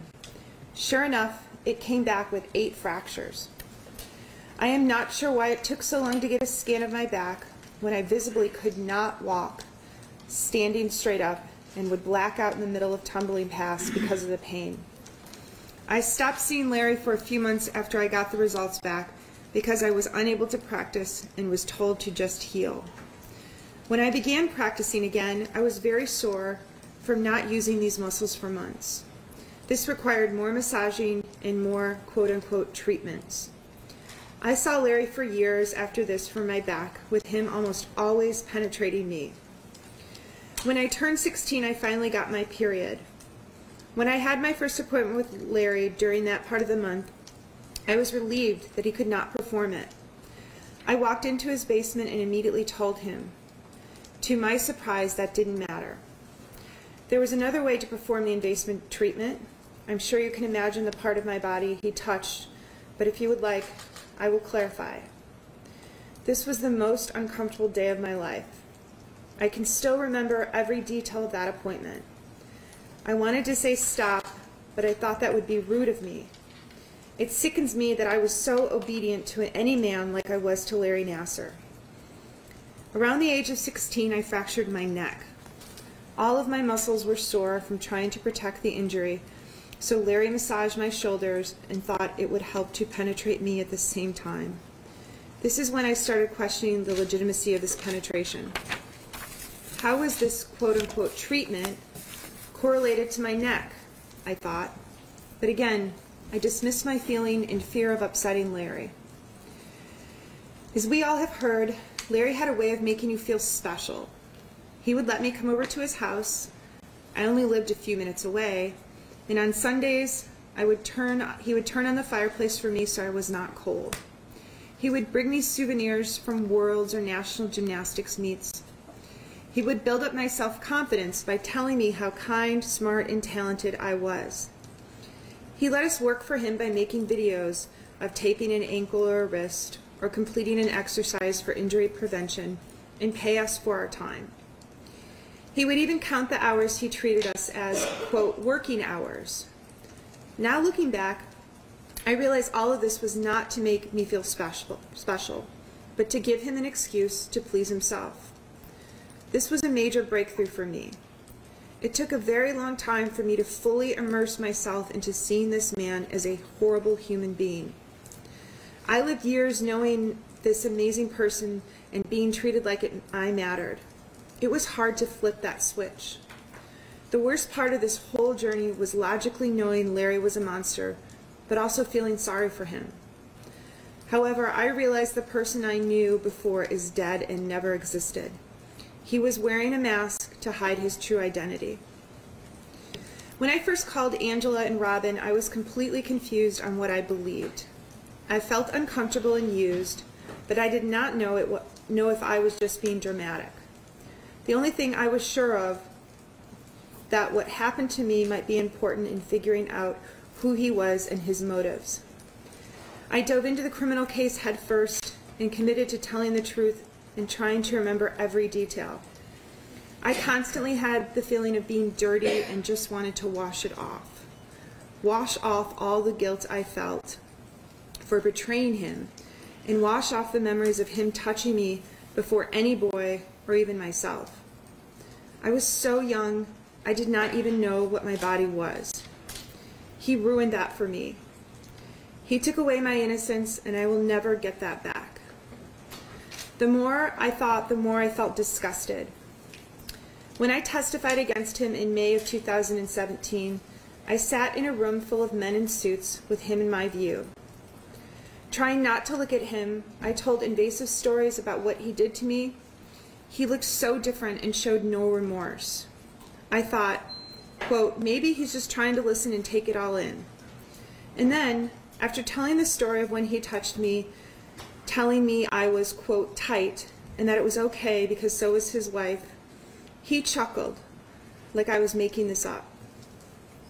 That is when I really started getting angry and not so confused.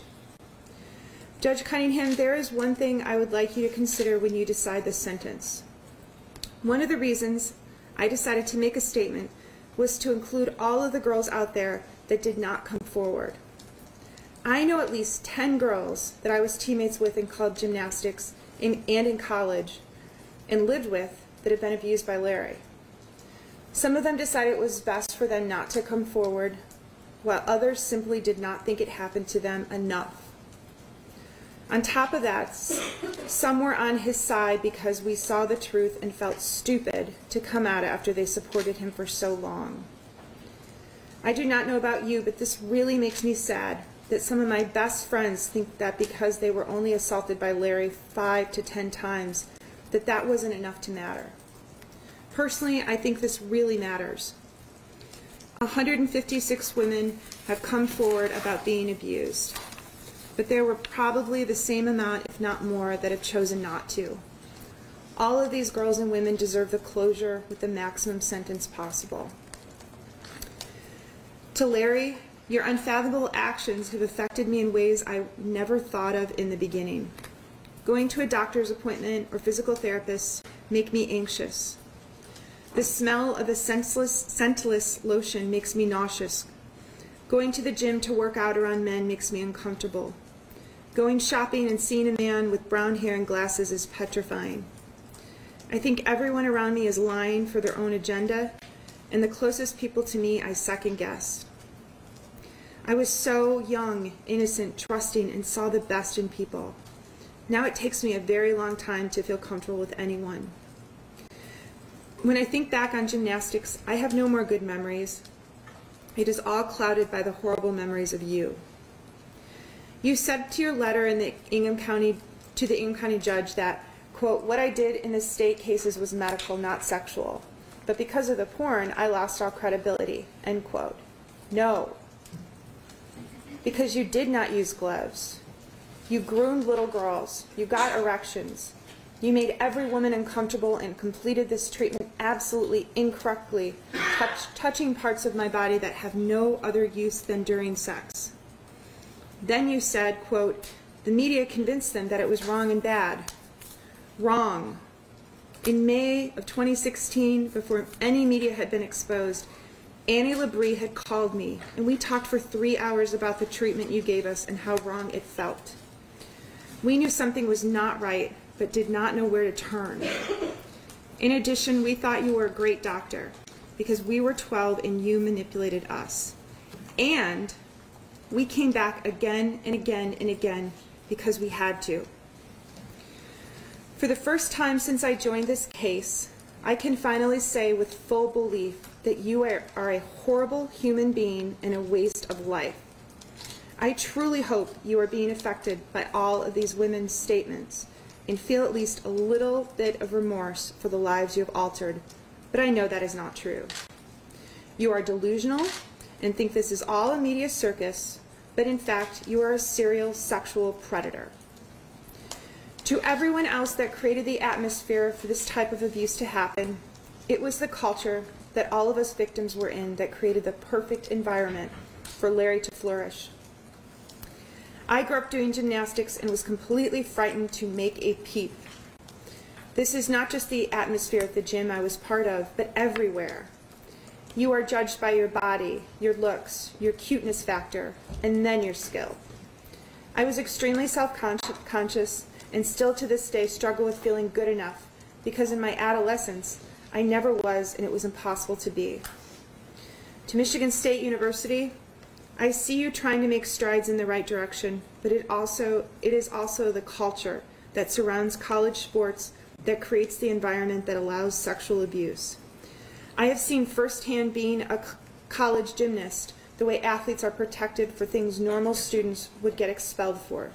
These athletes and the athletic authorities live on a podium and feel like rules and laws don't really apply to them. That they are special and can get away with more than the average student. This is not just a problem at MSU, but at most universities. Men and women abused at a school that protect their student athletes for their horrible actions create an environment where victims do not feel safe enough to come forward. Until we change the culture where people with authority and talent get free passes, do not get free passes, nothing will change no matter how many people resign. The answer to all of this abuse is the way we react when a woman or a man comes forward with a story. Larry Nassar had too much power in every institution he was part of. I would see Larry at the office when no one else was left in that 5 or 6 story building. I can only remember making an appointment with him maybe 5 times, but saw him there an uncountable amount. No one should have that amount of power and access to little girls ever. Thank you so much for letting my words be considered in this case and for listening to these women's stories. I hope change comes from this horrible abuse and that our statements will have an impact on mine and the rest of the nation's future children. I hope the world of gymnastics can get through the reputation Larry Nassar has created and the world can see this sport as a beautiful, high-intensity, and strong sport again. Thank you, Judge Cunningham. Madison Bonafiglio. Thank you, Madison, very much for your statement. It is a powerful statement. The court will definitely take it into consideration in determining the sentencing. And I think all of the statements are going to have an impact that will far beyond this court. Next individual. Your Honor, the next survivor to speak has requested that she be anonymous. I'm asking that the media turn off their cameras, or I'll let you do that, actually.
from is Tiffany Dutton, D-U-T-T-O-N. She is coming to the podium. Her husband is accompanying her here as her support person. And what is his name? Chad. Thank you for being here, Chad.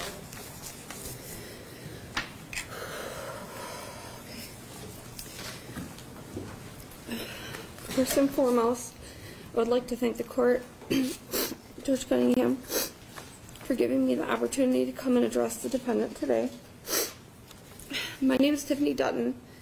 Up until now, I have been identified as Jane A.O. Doe.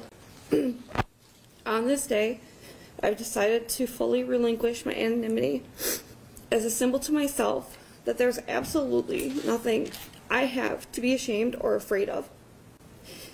You see, I am currently in the process of completing my master's degree in occupational therapy. And throughout the past year, I have feared that if I allowed myself to be identified publicly, there would be severe consequences for me within the medical and professional spectrum. This is but one of the many dilemmas that I have faced at the hands of Larry Nassar. Due to the bravery and courage of the many women who appeared in Ingham County to face our predator, I am no longer fearful. To all of them, I will be ever grateful. As I sat down to write my impact statement, I found myself struggling to find what it is I actually want to say to the defendant, besides the obvious. A million thoughts and emotions flooded my brain, racing around as I attempted to hone in on my target. It's a nearly impossible task to simply put words onto a piece of paper that accurately and completely describe everything that I feel and have felt since the very day that my path unfortunately crossed Mr. Nassar's. So I'll start with the basics. Mine is a similar narrative to many of the survivors. I was a competitive gymnast, and I started at a very young age. At the age of around 12, 13, I began having severe low back pain. Additionally, I had endured a fall unrelated to the sport that had left me with unbearable tailbone pain. In turn, I was referred to Mr. Nassar by my coaches at the age of 14. I knew who Larry was. We all did. He was the physician to the Olympians, the healer of gymnasts. Many of my teammates were either patients of his at the time or had been in the past. And it had been made very clear to me and to my mother how lucky I was to have the opportunity to be seen by him. I felt so privileged, so special, just knowing that I, of all people, get to have Larry Nassar as my physician. I will not discuss the details of what occurred during my appointments in East Lansing, as I'm sure everyone can take an educated guess by now. I will say this: it takes a monster to sexually assault a child, but it takes a monster backed by ego, experience, and power fueled by multiple institutions to sexually assault a child in front of their own mother. It was uncomfortable and terrifying, but who was I to question the treatment that was supposed to heal me? Something about it felt off, though at the time I wouldn't have imagined that he was touching me for his own gratification. Shortly after my last appointment, I chose to leave the sport I loved. Somewhere between meeting him and leaving gymnastics, I began to experience overwhelming anxiety and depression. This only grew worse after I separated myself from the world of gymnastics. I had completely lost my identity.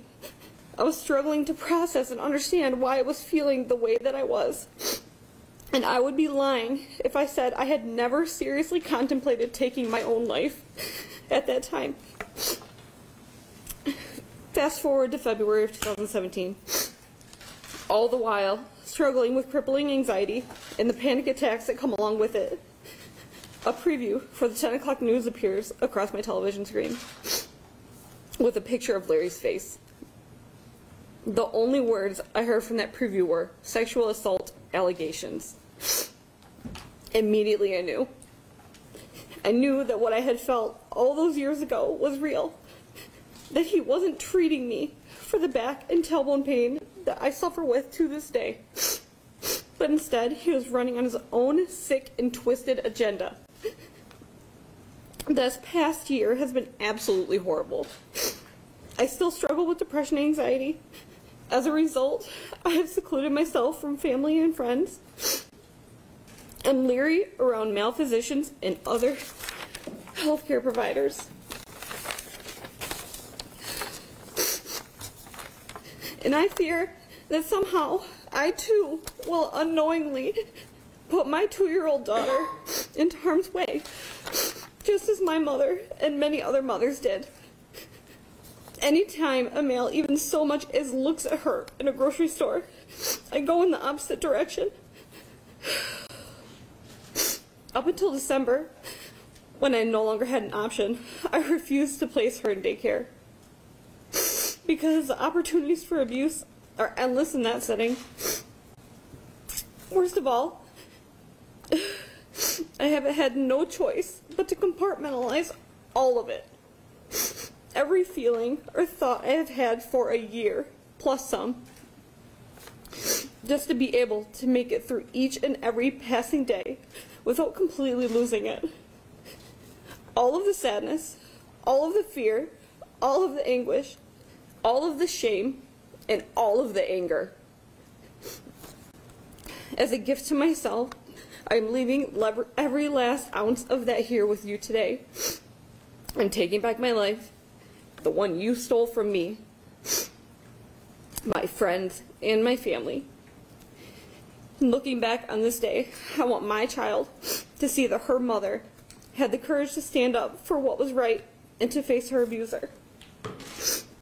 I want my daughter, all of our daughters, and even your daughters, Larry, to see and know their worth. Thank you. Thank you very much. I'm glad that you came, and your statement and everything that you went through will be considered in chat. Thank you for being here as your support person and continue to provide support. Thank you. Thank you.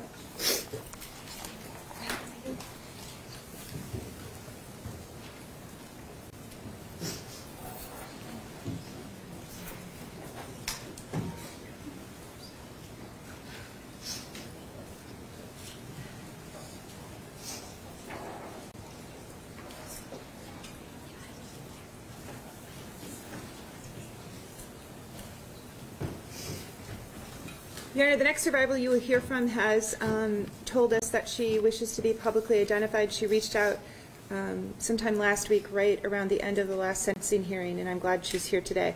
This is Rebecca Bovine. Good morning. Morning. Thank you for allowing me to speak here today. It has taken me far too long to understand what happened and what is happening. Like so many others, I met Larry when I was 8 years old. At my first appointment, he checked my alignment. He had pulled my shorts down, so part of my butt showed. I felt so uncomfortable, but it turned into a joke with my mom and I as I got older. We continued to see Larry. We'd even go to the Twistars invitationals just to see him because it would take so long to get in at MSU. It was at a Twistars invite that I met Brooke Lemon. We learned she worked at a Mason family practice a couple days a week. This was great news to us as I went to Mason High School. I started seeing Brooke for everything. She was my primary care physician and helped me with my injuries.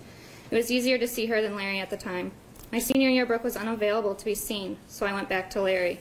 It was then that I experienced one of his treatments. My mom had signed a paper that I could be seen without her present. I was at MSU Sports Med. My appointment lasted hours.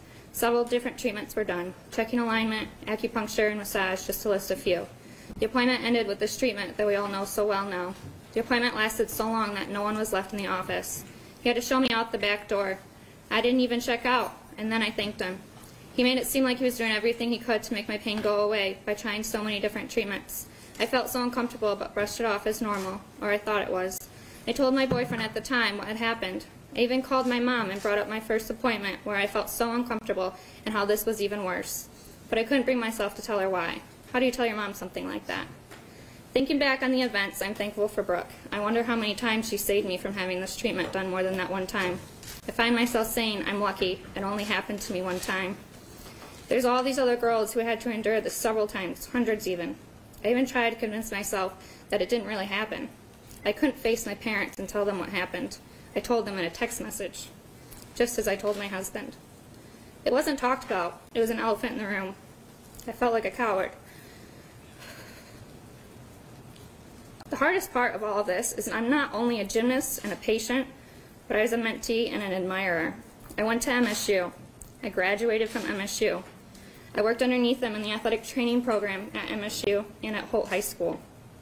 I then took the vacant position as the athletic trainer at Holt High School, where he served as the team physician. Not even a month into my time working at the high school, I received a call. It was the end of August 2016. I still remember it so clearly. I was working a soccer game. He called to tell me he was being investigated for sexual abuse, and he wouldn't be at the school anytime soon. I couldn't believe it. I apologized, and then I pictured that one appointment at MSU Sports Med. This should have been a flag to me, but I couldn't face it. How is one supposed to face that? How am I supposed to continue doing my job like nothing happened? I work in a high school where so many other survivors have walked through those halls. A high school which holds hundreds of young girls. I would do anything for those girls, and I would do anything for my athletes, the athletes that I refer to as my kids. I didn't want to come forward because I felt ashamed, and I felt that admitting I was a victim of sexual assault, it would make me less of a role model to these kids. I thought they would think less of me, stop seeing me, trusting me, even confiding in me. I thought their parents wouldn't want me treating their kids. I'm still facing those doubts and insecurities. I'm even seeing a counselor so I can get through this. I'm sorting through not only the betrayal of Nassar, but understanding the roles some of my own preceptors and mentors had in this time. My entire world has been flipped upside down. This doesn't just stem through my gymnastics career, but this is my professional career and my personal life. I can't even begin to explain how my parents and my husband are handling this. My mom blames herself. My dad couldn't set foot in the courtroom. We are nowhere near the end of dealing and coping with this. I feel no amount of time spent in prison will fix all he has done, but knowing he cannot harm another girl again brings some sort of comfort in all of this. I chose to stand up here today, not just for myself, but for all of the girls out there. To stand up here and tell my story, not with shame, not with guilt, but to be heard and know that my words matter. I'm here today to prove to these girls and my kids that their voice matters, their story is important, they are strong, and I encourage anyone who feels uncomfortable with something to speak up, to talk, to keep talking until someone takes action, because we all know talk is cheap. It's time to make a change. We are that change, all of us together. Thank you. I'm so glad that you came forward today, and you are a role model. No one ever should say they don't need nothing else, ever, right? You don't say that. Thank you very much. Thank you.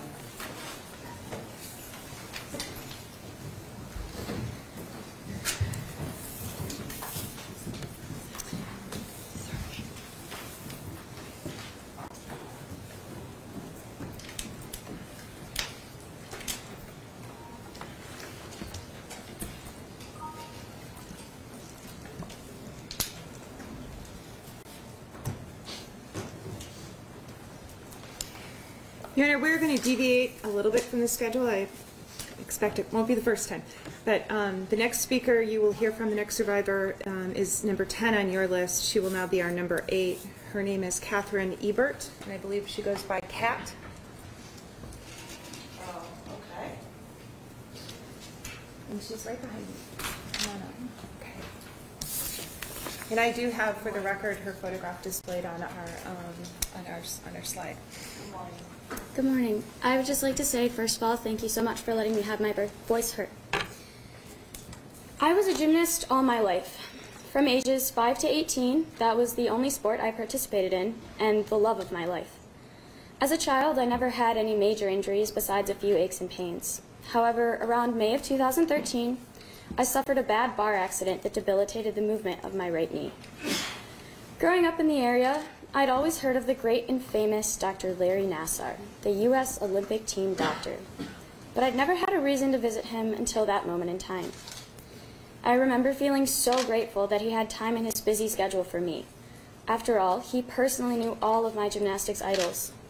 I was 15 at the time, so my mom accompanied me to both visits with him. Walking into his exam room at MSU Sports Medicine, the walls were covered with autographed pictures of countless Olympians in multiple sports. I felt so incredibly lucky to be there. Larry, the first time I met you, you were kind and friendly and didn't mind me badgering you with questions about Jordan Weaver. You had a resident medical school student with you at my first appointment, and everything seemed fine. It wasn't until you took an ultrasound of my knee and your hands were just a little too far up my thigh that I first got a strange feeling. You quickly moved your hands and continued with the appointment, eventually sending me on my way, requesting a follow-up visit a few weeks later. The second and last appointment with you was unsettling. There are black holes in my memory that come back as nightmares or flashbacks, not wanting to believe they're true. At this appointment, you had no resident with you. It started out fine. It all seemed normal. And then you started to stretch me. Oh, I'm sorry, I believe the term you used was test my flexibility range. I'm very aware that this is a real test, as I've had it done many times since by a real doctor of osteopathic medicine, and your version was most certainly not correct. I was headed to practice immediately after the appointment, so I was wearing a leotard with sweatpants. You asked me to remove the sweatpants so you could inspect my knee, which made sense. This was an appointment for a knee injury. That's why I became slightly confused when you said you needed to stretch my hamstrings. But what did I know? You were the doctor.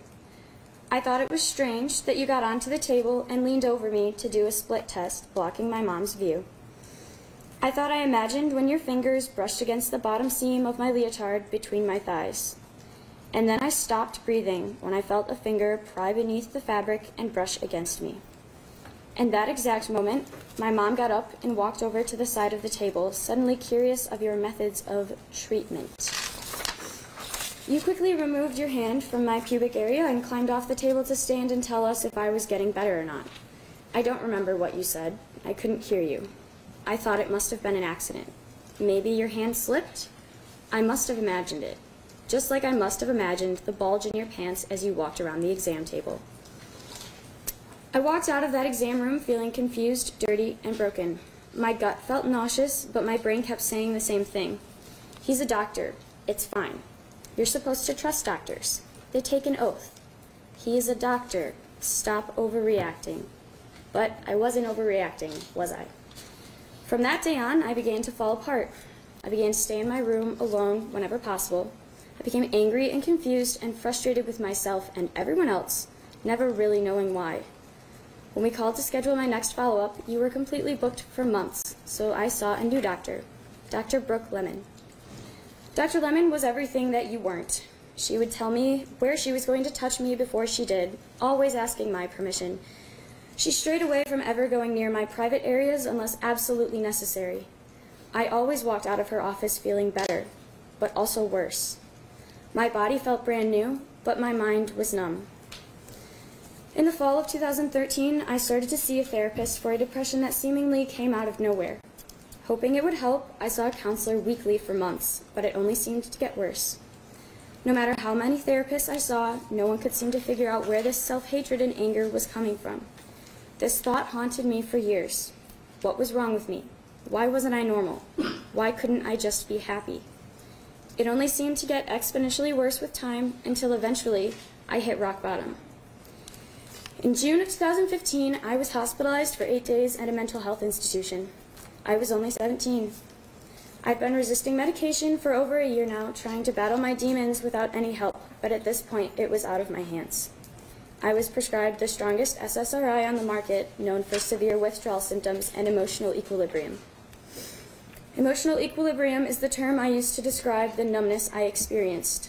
I was no longer cutting myself, and I wasn't as angry or sad, but I was never happy or even remotely close. I was trapped in a purgatory of no emotions. Over the next year, I fell victim to 2 more accounts of sexual assault and was silenced from other people. I fell into a pit of despair that I couldn't escape.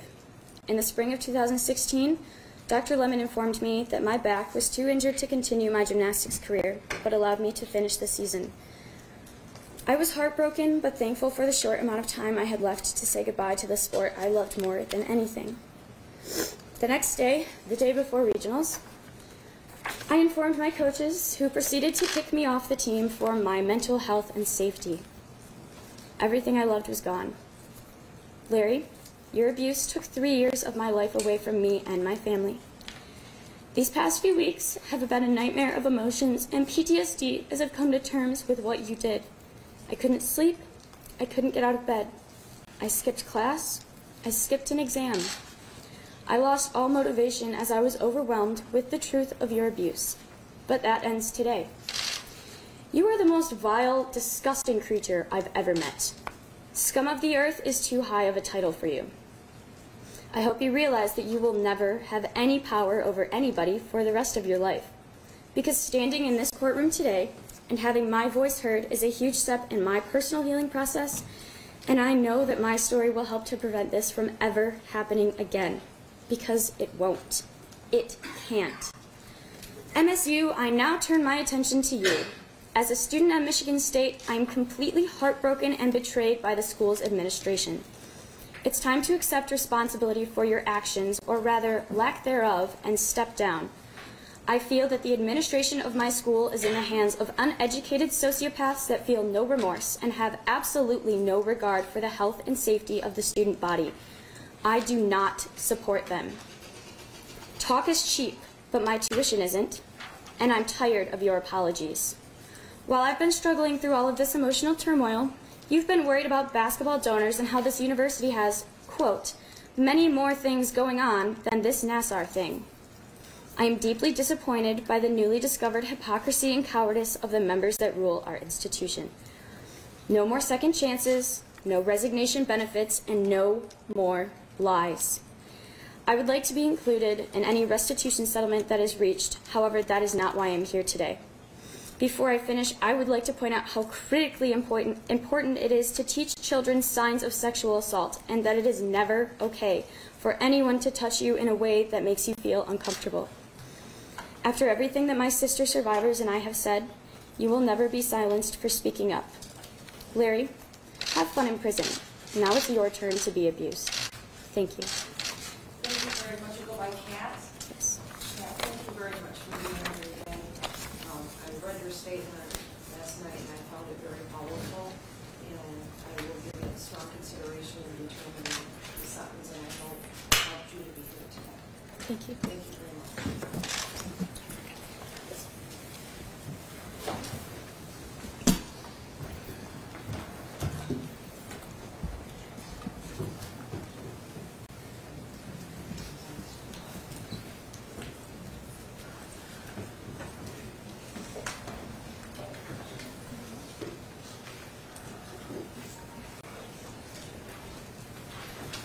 Your Honor, the next speaker we'll kind of get back on our list is your number 9. I'm told that she does now wish to be publicly identified, but before we do that, I believe she may be a minor.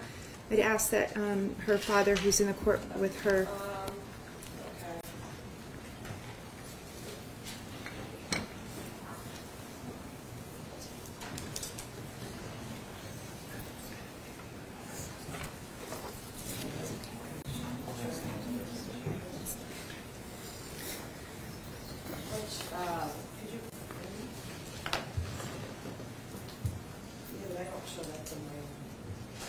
I think we don't have that as a minor on the there's 2 lists, right? Okay. This is very fluid, unfortunately. Yep. Oh, no, I understand. Why don't we first identify the parents? Yes. I know it's Nat, and is it Krista? Krista, I'm sorry. Krista Covey, C-O-V-E-Y. Covey. Okay. And are you, your mother is Krista, you said? Krista, Your Honor. And you are, sir? Matthew? Matthew Covey, that's C-O-V-E-Y? That's correct. All right.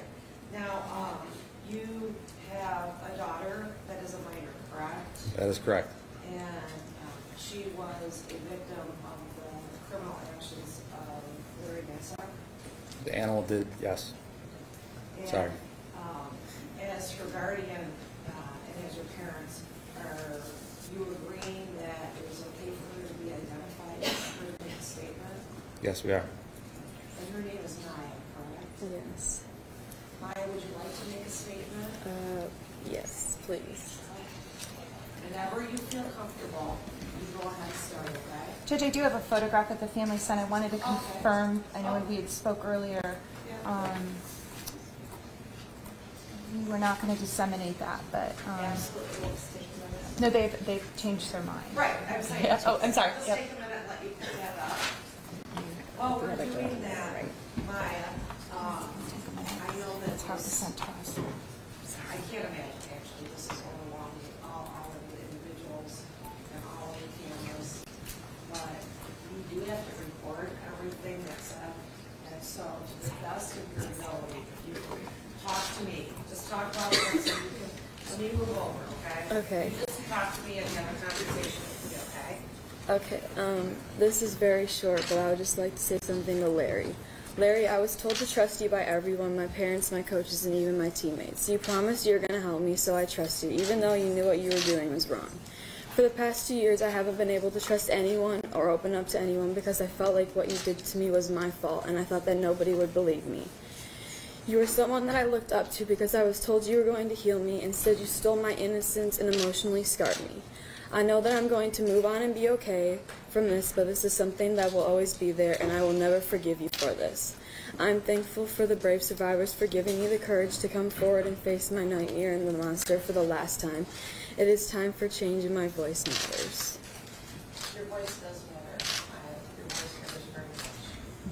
Thank you for having the courage to be here today. Thank you to your mom and dad. And your statements will be taken into consideration as sentencing, I promise you. Thank you. Thank you.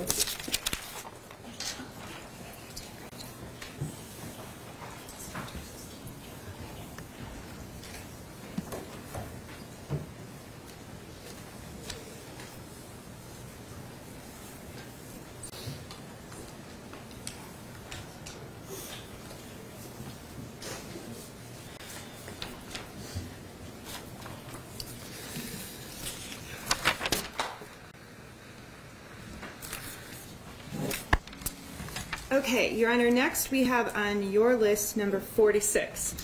And this survivor is asked to remain anonymous. We are identifying her from the Master Excel list as number 86. She has asked us to read a statement on her behalf, and that statement will be read by our victim advocate, Rebecca Snyder. All right, so we will not be revealing the name of the individual, correct? Correct. It is my understanding we can do the live stream now. Is that? That's Yes, she says Right. media is okay, but no name. All right, so you're all okay, because we will not, the individual will not be talking in person, and they will not be revealing the name. I'll have the statement for me to take into consideration with all the other statements for sentencing. Is that right, Rebecca? Yes, and she is in the courtroom as well. Okay. Ready? Go ahead. I was a gymnast from the age of 4. I loved gymnastics, and I loved the feeling of flying through the air. I quickly became very good and needed to move gyms a few times to find coaches that could coach me to meet the goals that I had. I was 10 years old when I moved to Michigan and went to Twistars. I had an injury with my knee when I arrived. That was when I first met Dr. Nassar. At first, he was really nice and helped my knee. As the verbal and emotional abuse began with my coach, John Geddert, Larry offered me some hope that I could motivate and help make my coach like me better. My days were hard, and I was always getting screamed at, ridiculed in front of everybody at the gym, and kicked out of practice. I was terrified to go each day and would puke and get hives every day on my way to practice. Writing this now makes me realize how much I must have loved the sport to put up with this abuse each day. I had a small injury at school one day that got worse after a hard fall at practice. My entire leg swelled up like a softball. I went to see Dr. Nassar that evening in the back room at Twistars. My mom came with me to this. As Larry lied me down on the massage table while I had on my leotard, he tried to show my mom how to help my leg at home. My mom is a trained therapist and knows this technique well. He then penetrated my anus with his thumb and began to manipulate my muscles, stating that it would help my leg. I was immediately scared and embarrassed as he dug around inside of me. He made me upset, and I tried hard to wiggle away, but he aggressively held me down. My mom was surprised and told him that she had never seen it done like that before and had been trained for years to do this too. Dr. Larry was nervous with my mom. I was upset, and when we left, my mom told me that that had made her upset too. I did not have Dr. Nassar work on my leg after that because I lied and said it was better so that I did not have to go back again. I did see him for my elbow injury. After a while, he referred me to a different doctor for my elbow at Michigan State University. The doctor was his friend, and he said he was good. The other doctor just told me to rest my arm, and this happened for a year. After a while, my mom said we needed a second opinion because my arm was still bad. We had to go to the University of Michigan. My doctor there told me my arm was in very bad shape and needed surgery right away or I would not be in sports anymore. My new doctor told my mom that I was about a month away from losing my elbow for sports and not being in sports with my arm anymore at all. I was very sad and upset because sports are my whole life. I feel the treatment that I got at Twistars with Dr. Larry Nassar and his friend at MSU causes me pain and changed me forever. I am not the same anymore. I don't trust people. I have a hard time making friends, and I cannot cry. I have panic attacks, and I can't go anywhere near a gymnastics gym. I have been trained to not show emotion and to not smile or have fun. It is sad because it is hard for me, and I am 13 now. I was 10 and 11 years old when this happened to me, and I still remember it like it happened even though I am a lot older now. Number 86.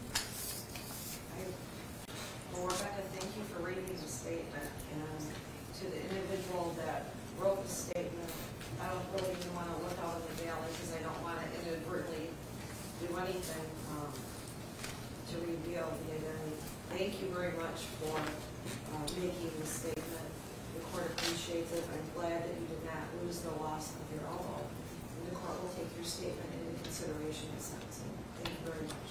Judge, may we approach for just about a minute?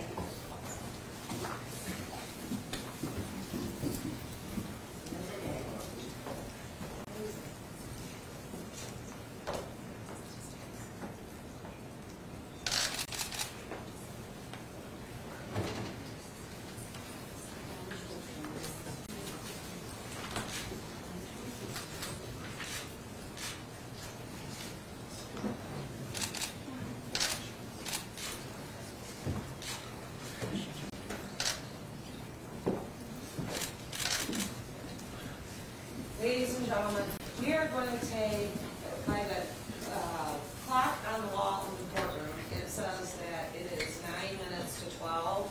We'll be back in approximately 10 minutes. So let's say 5 after 12, and then we'll go until 1 o'clock after 12. All rise.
Full State of Michigan versus Larry Nassar, file 17-17FC. Are we ready to continue?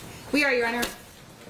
Your Honor, the next survivor you'll hear from has somewhat of a unique request. So she is going to be speaking to you anonymously, but her mother has asked to address the court when she's finished, and her mother is comfortable, as is the daughter, with being publicly identified. So the victim wishes to remain anonymous. The mother wishes to say a few words publicly, if that's okay with the court. Well, under the Crime Victims' Rights Act, each victim or the representative has the right to address the court at sentencing. And the purpose of that is to give the court information regarding the impact of the defendant's criminal action, so I can consider it at sentencing. If the victim's mother is going to be briefed, I certainly do not want to tell her she cannot speak. However, since the victim is speaking, I would ask that it stay under 5 minutes. If she would like to address the court, then that would be fine. Thank you, Your Honor. With that, the next speaker will be anonymous. I would ask that the live feed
Thank you for the opportunity to speak to you today, Your Honor.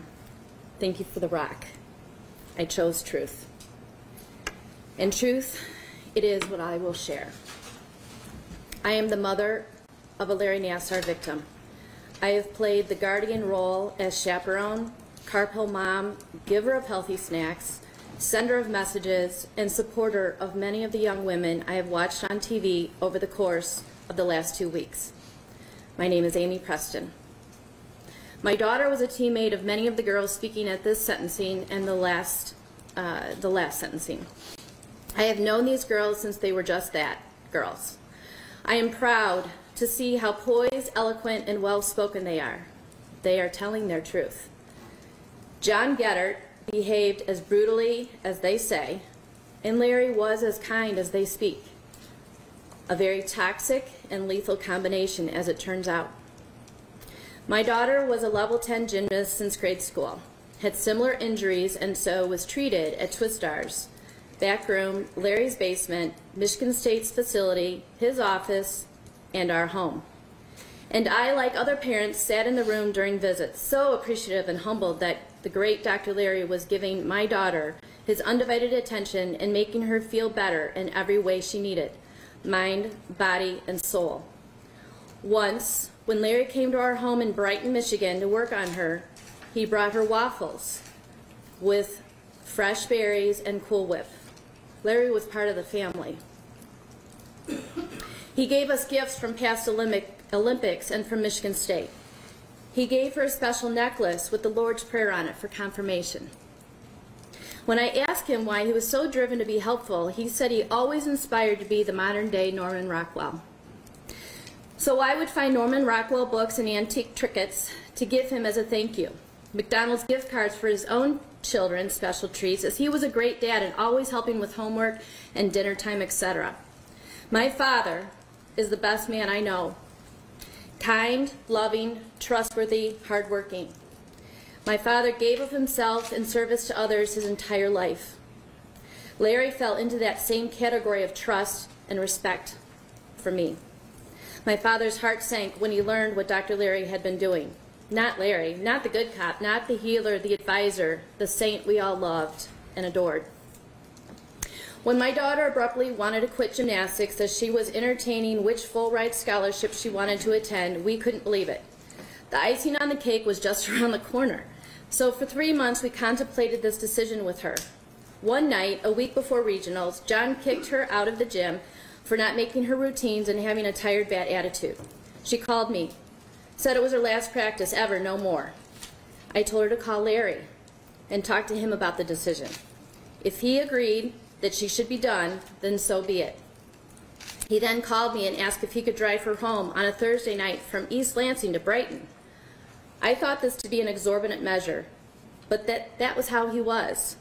He cared deeply for their well-being. I said, sure, okay, thank you. She came home, he called me, she was done. Still to this day, I do not know what was said. Still to this day, I regret that night. I regret the trust I gave him, the blind adoration. When the story broke, it made me nauseous to think of either extreme. One, that he did what people were saying he did, or the other, that he didn't and he was being falsely accused. My daughter wanted nothing to do with the whole topic. She was angry, she rebelled, and she shut me out. She was almost 17. And she started skipping school and making very, very bad decisions. As the Nassar story continued to unfold, last summer, she started to find some stable ground, and she was of the age of 18. Then, September of 2017, my daughter became suicidal when she finally acknowledged she was being abused like the rest. I found out that she had already had one failed suicide attempt and was headed for a second. I got her hospitalized. I connected her with a sexual assault counselor. I gently talked to her about coming forth and speaking at the sentencing last week. She wasn't ready. She wasn't as far along in her healing as some of the others and her teammates. I wasn't going to force her. Now at the age of 19, leading male role models in her life, including her coach and her team doctor, have turned out to be very sick individuals. It breaks my heart. I too am trying to process my guilt, my misguided trust, and my part in this story. But we listened to the girls speak their truths. We listened to the closing arguments on both sides and the judge's sentencing. Words can't describe how empowering that was. I will never be the same. The world heard the girls and the court. I pulled out what I needed to know and I placed it on the table to look at. I was able to distinguish between fact and fiction, right and wrong. I loved the 8 takeaways, Ms. Povolitis. I can now take a deep breath and move forward. Thank you for doing your part. And today I am doing mine. May I address the dependent? Larry, more than any other emotion, I am sad beyond despair. You not only stole the childhoods of so many, you took the trust we as parents gave you and you abused it. It can never be restored. It is destroyed beyond recognition. Thank God. Everything that you stood for, healing, helping, guiding, nurturing, educating, and teaching, have been manipulated, mutilated beyond recognition. The modern-day Norman Rockwell has been buried. The seeds of hope, respect, responsibility, and accountability have been planted on the grave. Just like the lotus petal that is on my daughter's arm, out of the smelly, foul muck of life, a beautiful, vibrant flower is taking shape to the young women our judicial system is supporting and the court system is empowering. John, you try to teach our girls to be quiet and obey, and we now stand before them and say, speak. Move forward in your lives with grace and integrity. Thank you.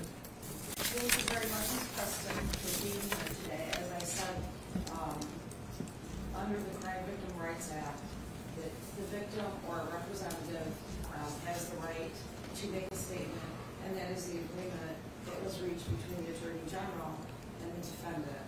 You are the only one today that has asked, but I want to say that you will be the only one that will be allowed to speak, because I did say that I would abide by the terms of the plea agreement. Having said that,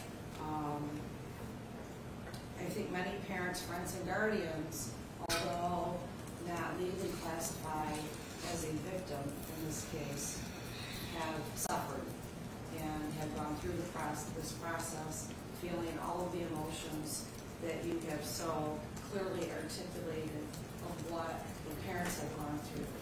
And so I do appreciate you being here to make that statement, and I think that what you said today, you say on behalf of all of the parents and family members and close friends that have experienced this. So thank you very much for being here. I do, and thank you.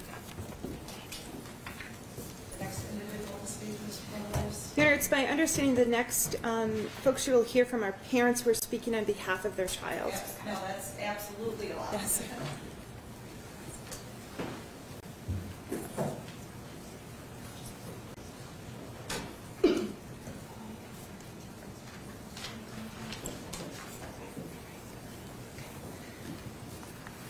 Your Honor, the survivor, her name is Chandler Lynn.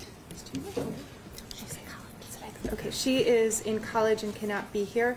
I believe her parents and her coach are here, and her mother will speak on her behalf. Is this the correct spelling?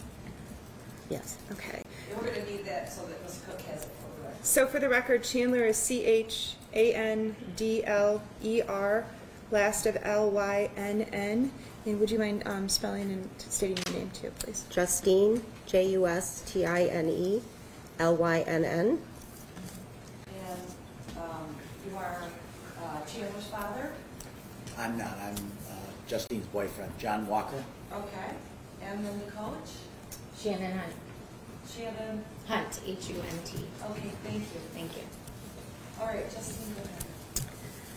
Larry, today is the day I'm speaking up and deciding to tell my story. I have thought over and over how hard it would be to put this all into words, because I'm still in denial about it, and because I never in a million years thought I would have to write something like this, especially about you. You were my hero. You were the reason I was still able to compete in the sport I loved. Getting injured is such a frustrating thing, but you always had a way out, a loophole, or a treatment that would make it okay for me to keep competing. You were different from every other doctor I saw. You wouldn't bash the sport of gymnastics and try and convince me it would be best for my body if I just took up another sport. You understood gymnastics, you understood all my goals, and knew being sidelined wouldn't help me achieve them. You were the hope in the face of tragedy. I felt privileged to see you, knowing you were not only an amazing doctor, but the doctor for many of the gymnasts I looked up to. I specifically remembered the first appointment I had with you at Michigan State University, following the nurse and getting seated in one of your examination rooms and seeing that framed medal on your wall signed by the members of the women's gymnastics team from the 2012 London Olympics, thanking you for all you've done. I was so excited for you to help me like you helped them. And like I said above, I felt so privileged and thankful I got the opportunity to be seen by the amazing Larry Nassar. Since 2013, up until the beginning of your trial last week, you were the doctor that saved me. You were the reason I am still in this sport, the reason I made it to competing in collegiate gymnastics. Everything I ever accomplished in gymnastics was all because of you. You helped me through my injuries and made it possible for me to compete.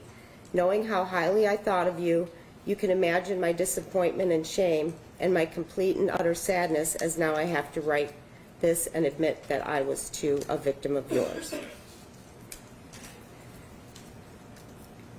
For a while I hated myself for not realizing it sooner, for not believing anything I saw in the media, and for sticking up for you as long as I did. Because how could a person my mother and myself both trusted so deeply turn out to be such a manipulative monster?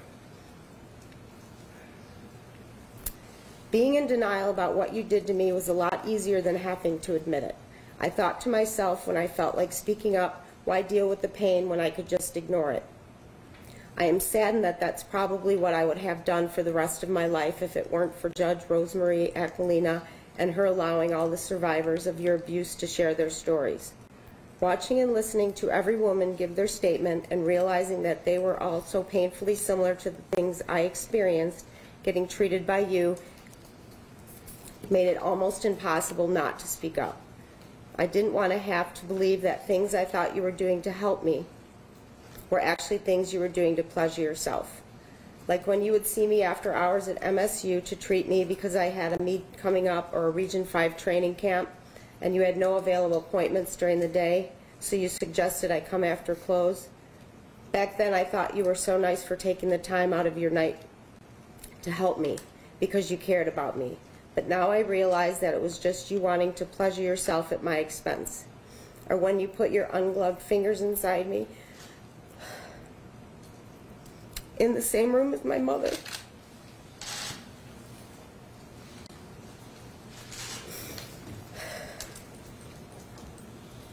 Without no warning or explanation as to how that would help me heal me. And I still never said a thing, no matter how uncomfortable it made me, because I told myself you were just treating my back. You were just helping me. I also told myself that if my mom thought it was weird, she would have said something about it. But what I didn't realize was that you always positioned yourself and me in a way she couldn't see what was happening. Or when I thought you were a genius for using acupuncture to help me with my back, because no doctor ever tried that before on me, then you deciding that practicing and competing with stick-on acupuncture needles would help me immensely, I was so excited to feel better, and I was so excited not to hurt. I admired you for going out of your way to think of things that would help me. But now I realize that 12 needles on my stomach, more than half of them being placed below the waistband of my pants, resulting in me having to pull my pants down on the examination table for you to place them and treat me, wasn't for my benefit, it was for yours.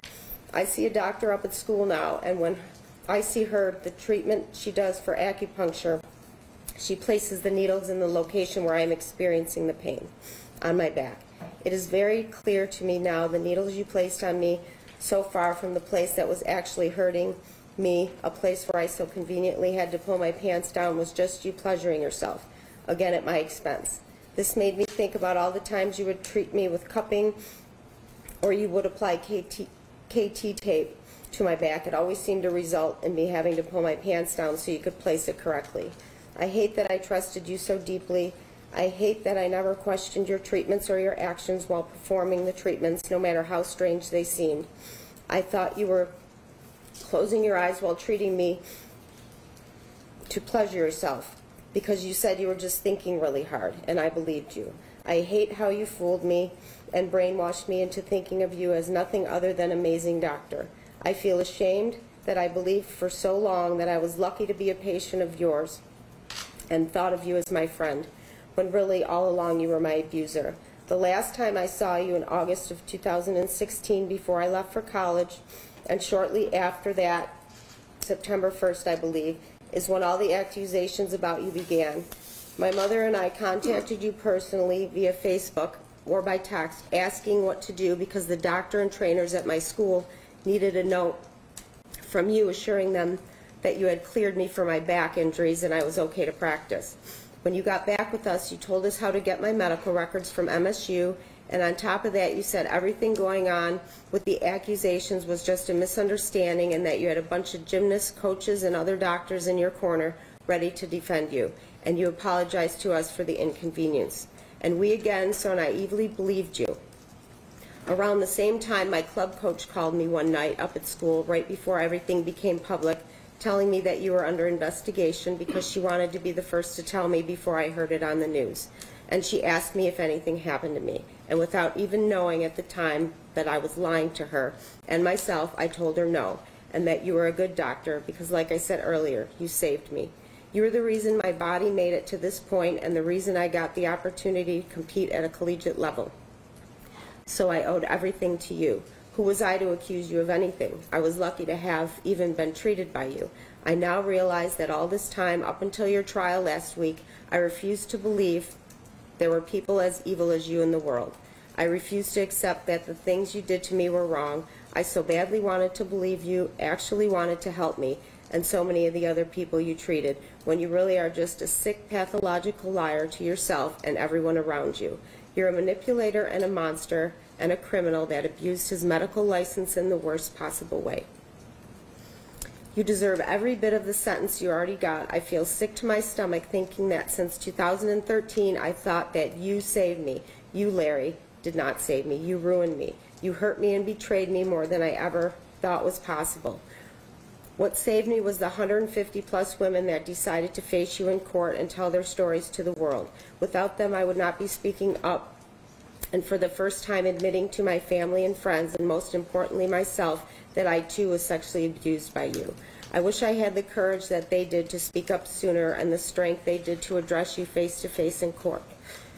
But I didn't have it in me to do that. So I watched all the impact statements and saw all of them, to be set free from your chains by admitting what happened to them, instead of being ashamed of it, Larry.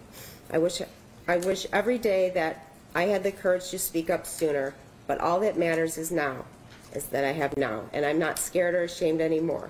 By admitting this, I can finally begin to heal and move forward like all the other survivors of your abuse. I know this wasn't my fault. I know that I'm not alone. I know that I have many people who love me and will support me in dealing with this. And most importantly, I know that you will never hurt me again. I'm leaving you behind. I'm setting myself free by using my voice. I am not what has happened to me. I am what I choose to become, which is not a victim of yours, but a survivor. Thank you very much for reading Chandler's statement. Please let her know that I greatly appreciate it and that it doesn't matter when she chose to speak. It's just important for her and others that she spoke. I know this was very difficult for you. I could tell that it was. So I hope this process helps your whole family. And John and Shannon, thank you also for being here. Thank you very much.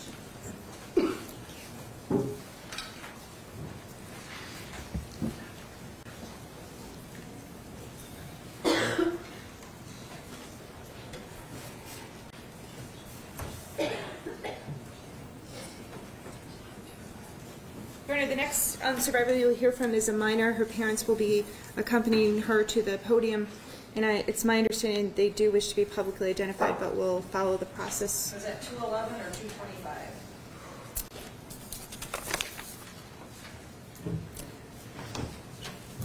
Or you'll just wait and tell me. Never mind.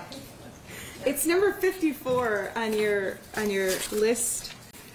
It's 217 on the Excel list, number 54 on the order list. Okay. So is this Mr. Is it Blair? Yes. B-L-A-Y-E-R? Correct. What's your first name, sir? Steve. And man, your name? Rhonda. R-H-O-N-D-A? R-O. R-O. Also Blair, correct? And you are the parents of Aaron? Yes. And as your parents, you are agreeing that it is okay for her as a minor to identify herself and make a statement to the court? Yes. I appreciate you being here today. Okay? Whenever you're ready. First, I would like to provide some background information. In 5th grade, at the tender age of 11, just a month after my birthday, I came home from school with excruciating pain in my back and spasms so bad you could see the movement on me. After seeing my primary care doctor, Dr. Mark Israel, I was sent straight to the hospital for tests with nothing but the clothes on my back. After a week on level 7 of the Peds floor at Sparrow Hospital, I was released with no reason for my pain and a couple of pain medication pills. From that point on, I began going to intense physical therapy 3 to 4 times a week with many other doctor's appointments in between. Slowly but surely, I began to get my mobility back and was fortunate enough to start seeing Dr. Kovan at Michigan State Sports Medicine. I saw him for a while with the hopes of finding a cure to my mysterious back pain quickly. Unfortunately, that was nowhere near in sight. After around a year, due to Dr. Kovan's limited ability in the winter from being the team doctor for Michigan State men's basketball, and the need for another perspective, Dr. Kovan suggested another doctor to help fill my needs.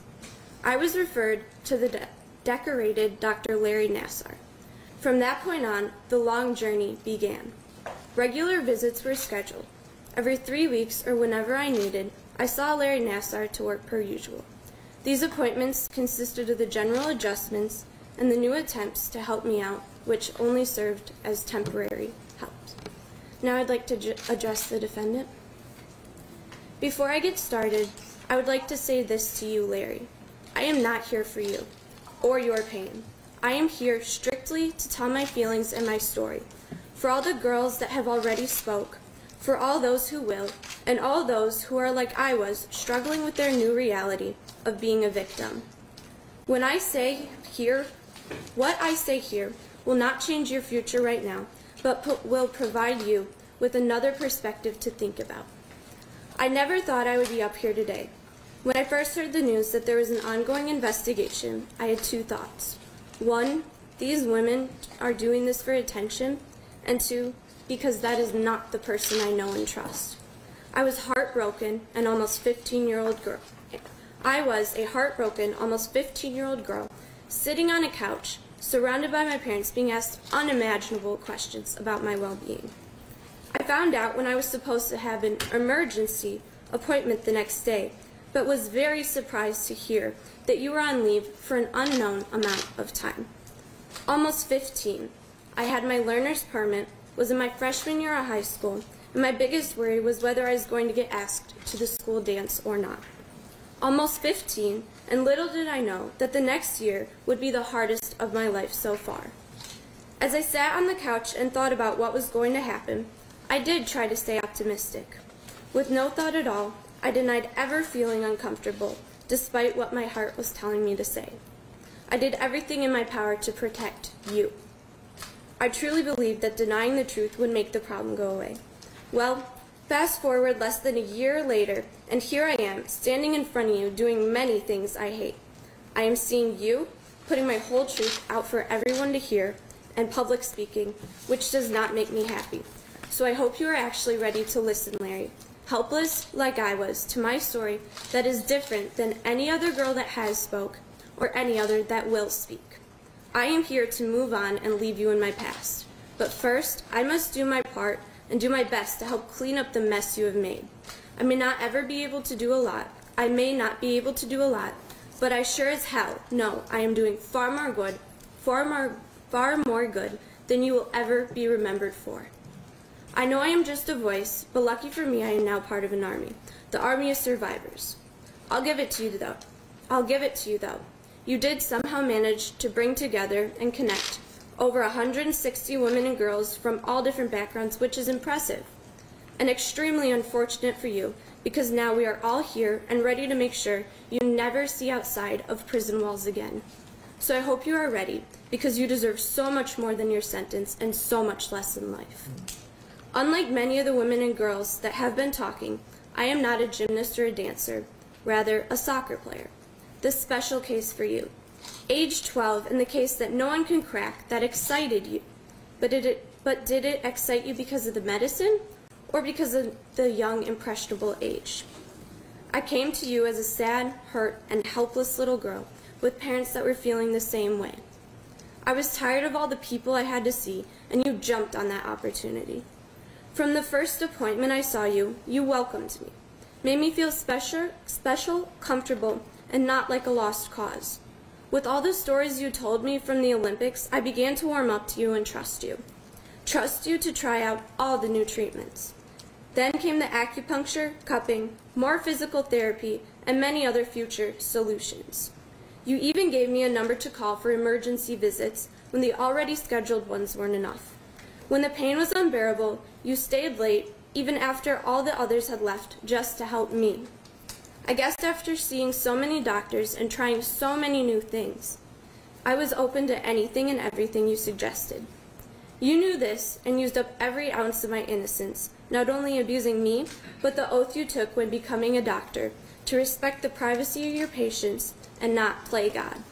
Well, Larry, there's only one God, and he sure is not you, so it's time to stop playing it.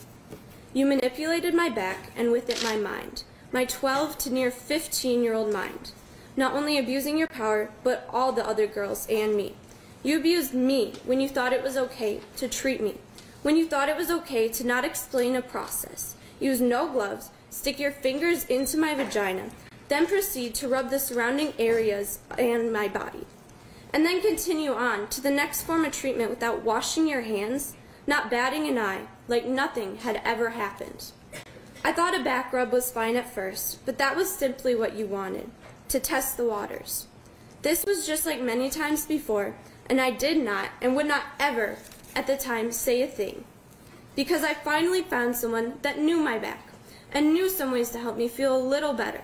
And why get rid of a perfectly nice, kind, and caring doctor because I felt a little uncomfortable? I do wonder what else you did that I never noticed or failed to mention, especially in those long appointments that ran far over 2 hours. These appointments after a long day when I was supposed to just lay on the table resting and would eventually fall asleep from being tired, only to wake back up to your voice 15 to 20 minutes later. If you could pull off your little tricks while I was awake, there is no doubt in my mind that you could have done it when I was asleep. Now, contrary to what many people seem to have popular opinions on, I don't blame my parents for anything. They never saw what you did. They, like me, were blinded to the truth. My parents did an amazing job taking me place to place, spending thousands and thousands of dollars for treatments, and attending every appointment with me. They respected my privacy, and in the 2-hour appointments, read a book to pass the time. And that is why it was not always easy to see what you were doing. Before I go any further, I want to say to all the other parents out there that feel like they are helpless, even if they were in the room, every case is special, of course, but I want you to know it is okay to feel lost and betrayed. It is a process not just for the victims, but those around them. What you did, Larry, was hurt families. You made everyone question trust and parenting abilities, which is something families should never have to do. You didn't just affect the victims, but the families as well with your cunning manipulation. Along the way, you also managed to destroy your family. Your poor, sweet family that is stuck with your name lingering around them. Your ex-wife that was one of my other doctors, that I trust so much and is such an amazing person. and you don't deserve. Her or your kids. Your kids that will no longer have a father figure and future grandkids. They'll ask where their grandpa is, but be told a lie to hide the fact that he was and is a monster who lived at the expense of the pain of others. With the questioning of trust from us to you and my family came the questioning of trust everywhere else. Larry, while you are rotting away in jail, your crimes will still be in effect as we try to erase every aspect of you from our lives. I used to be excited to meet new people, whether it was doctors trying to help or just meeting new people in general. And now, quite frankly, I'm scared. Now I have a large amount of anxiety when I meet a new doctor, when I'm meeting new teachers, sitting next to a new person in class, or when I am just walking alone and a person is behind me that I do not know. The worst part is the fact I cannot trust some of the people that I do already know.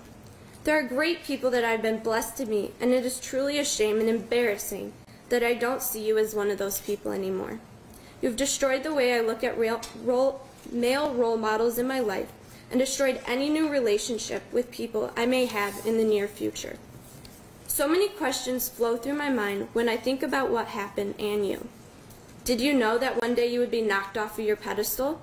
Did you really need to touch one more girl until one more wasn't enough?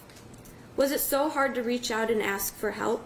A large amount of your survivors were denied the help they needed and deserved multiple times, and yet still found the courage to stand up.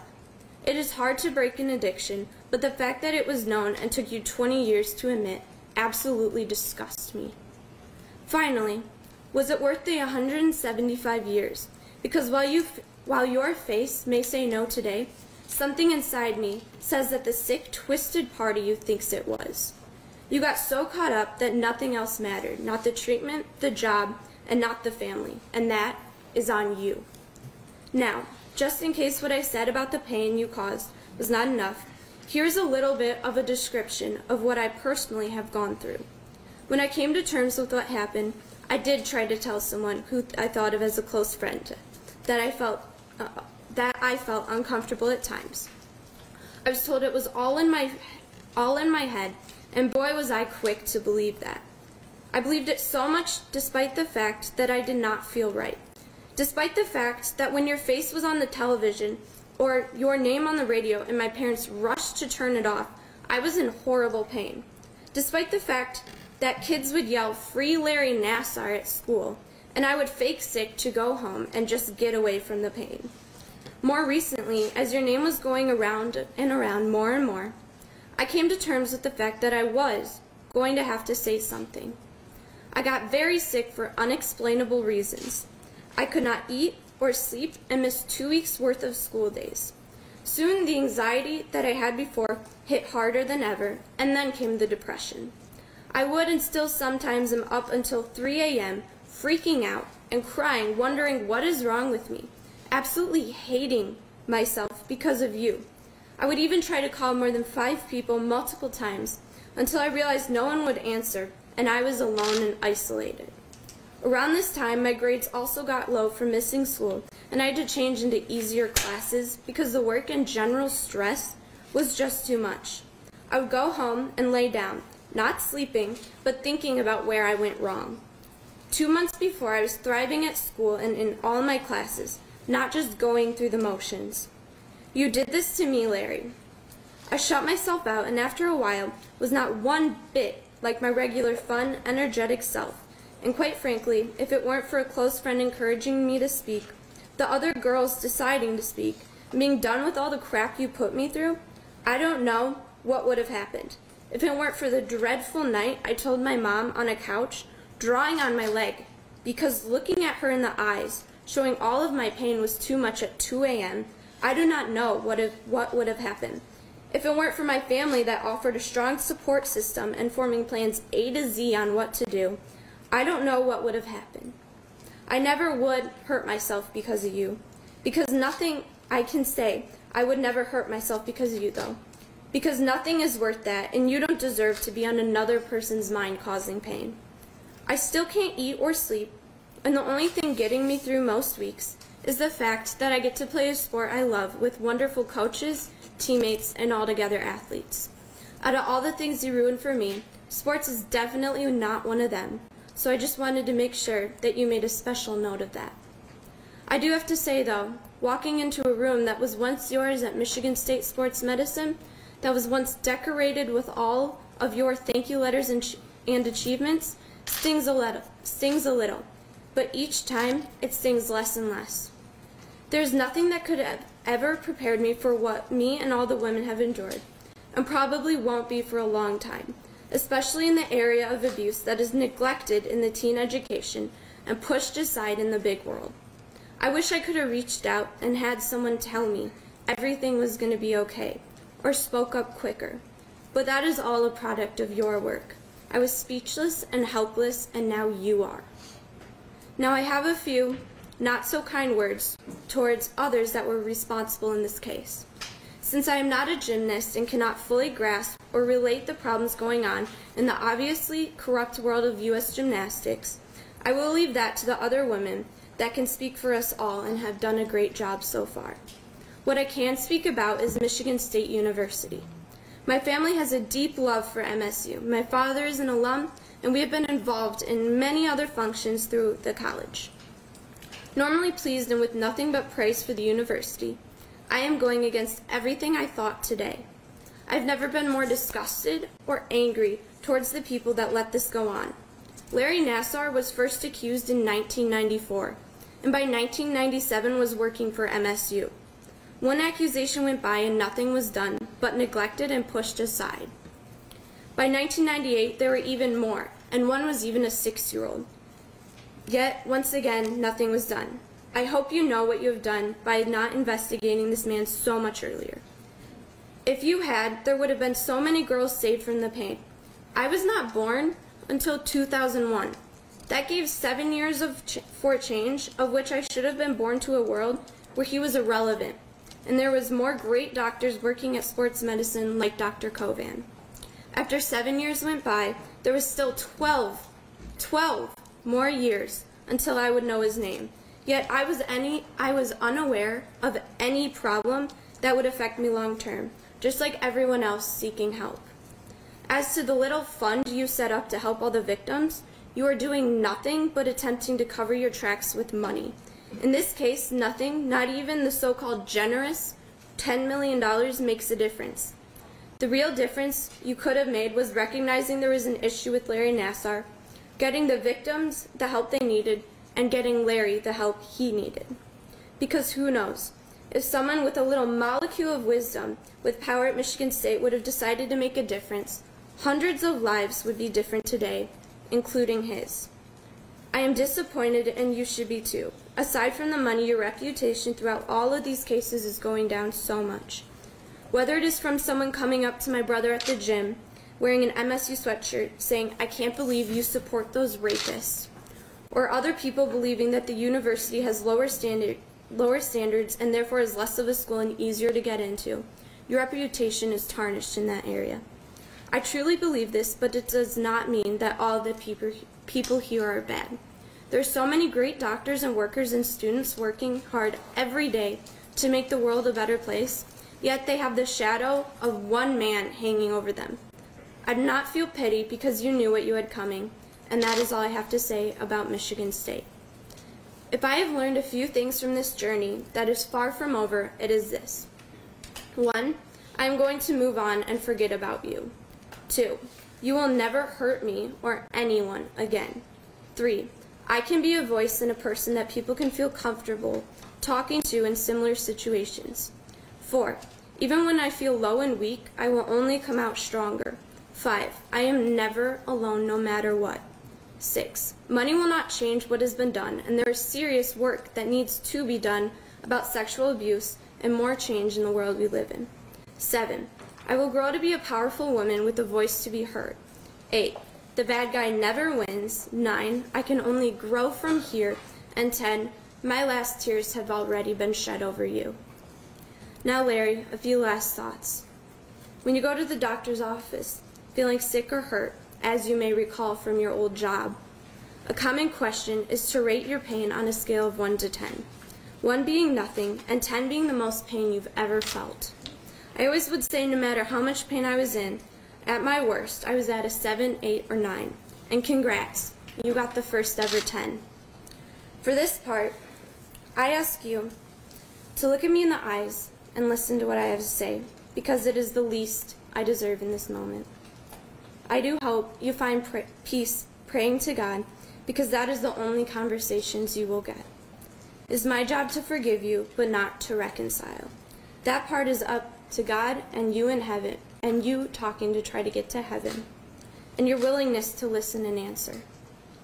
Now that I have gotten through most of this speech and faced all of my fears and I'm ready to put you in the past, I can say, I forgive you. I don't want to hear anything else, and I am done. I survived the hospital, the MRIs, the x-rays, all the other tests, the physical therapy, and the countless numbers of doctors. And now I have survived you, not as a doctor, which was a right you should have lost over 20 years ago, but as a molester. Thank you. Very much for that statement. It was pretty amazing. I think you've grown into a very powerful young woman already. Many of the things that, many of your comments and your statements are not appropriate for me as a judge to weigh in on or discuss, but you've certainly raised a lot of issues to give pause to think about. I do hope that coming forward in this manner has been helpful to you. I thank your parents for allowing you to be here today and to share your story. And I think there's no more appropriate time for us to take a lunch break. All right.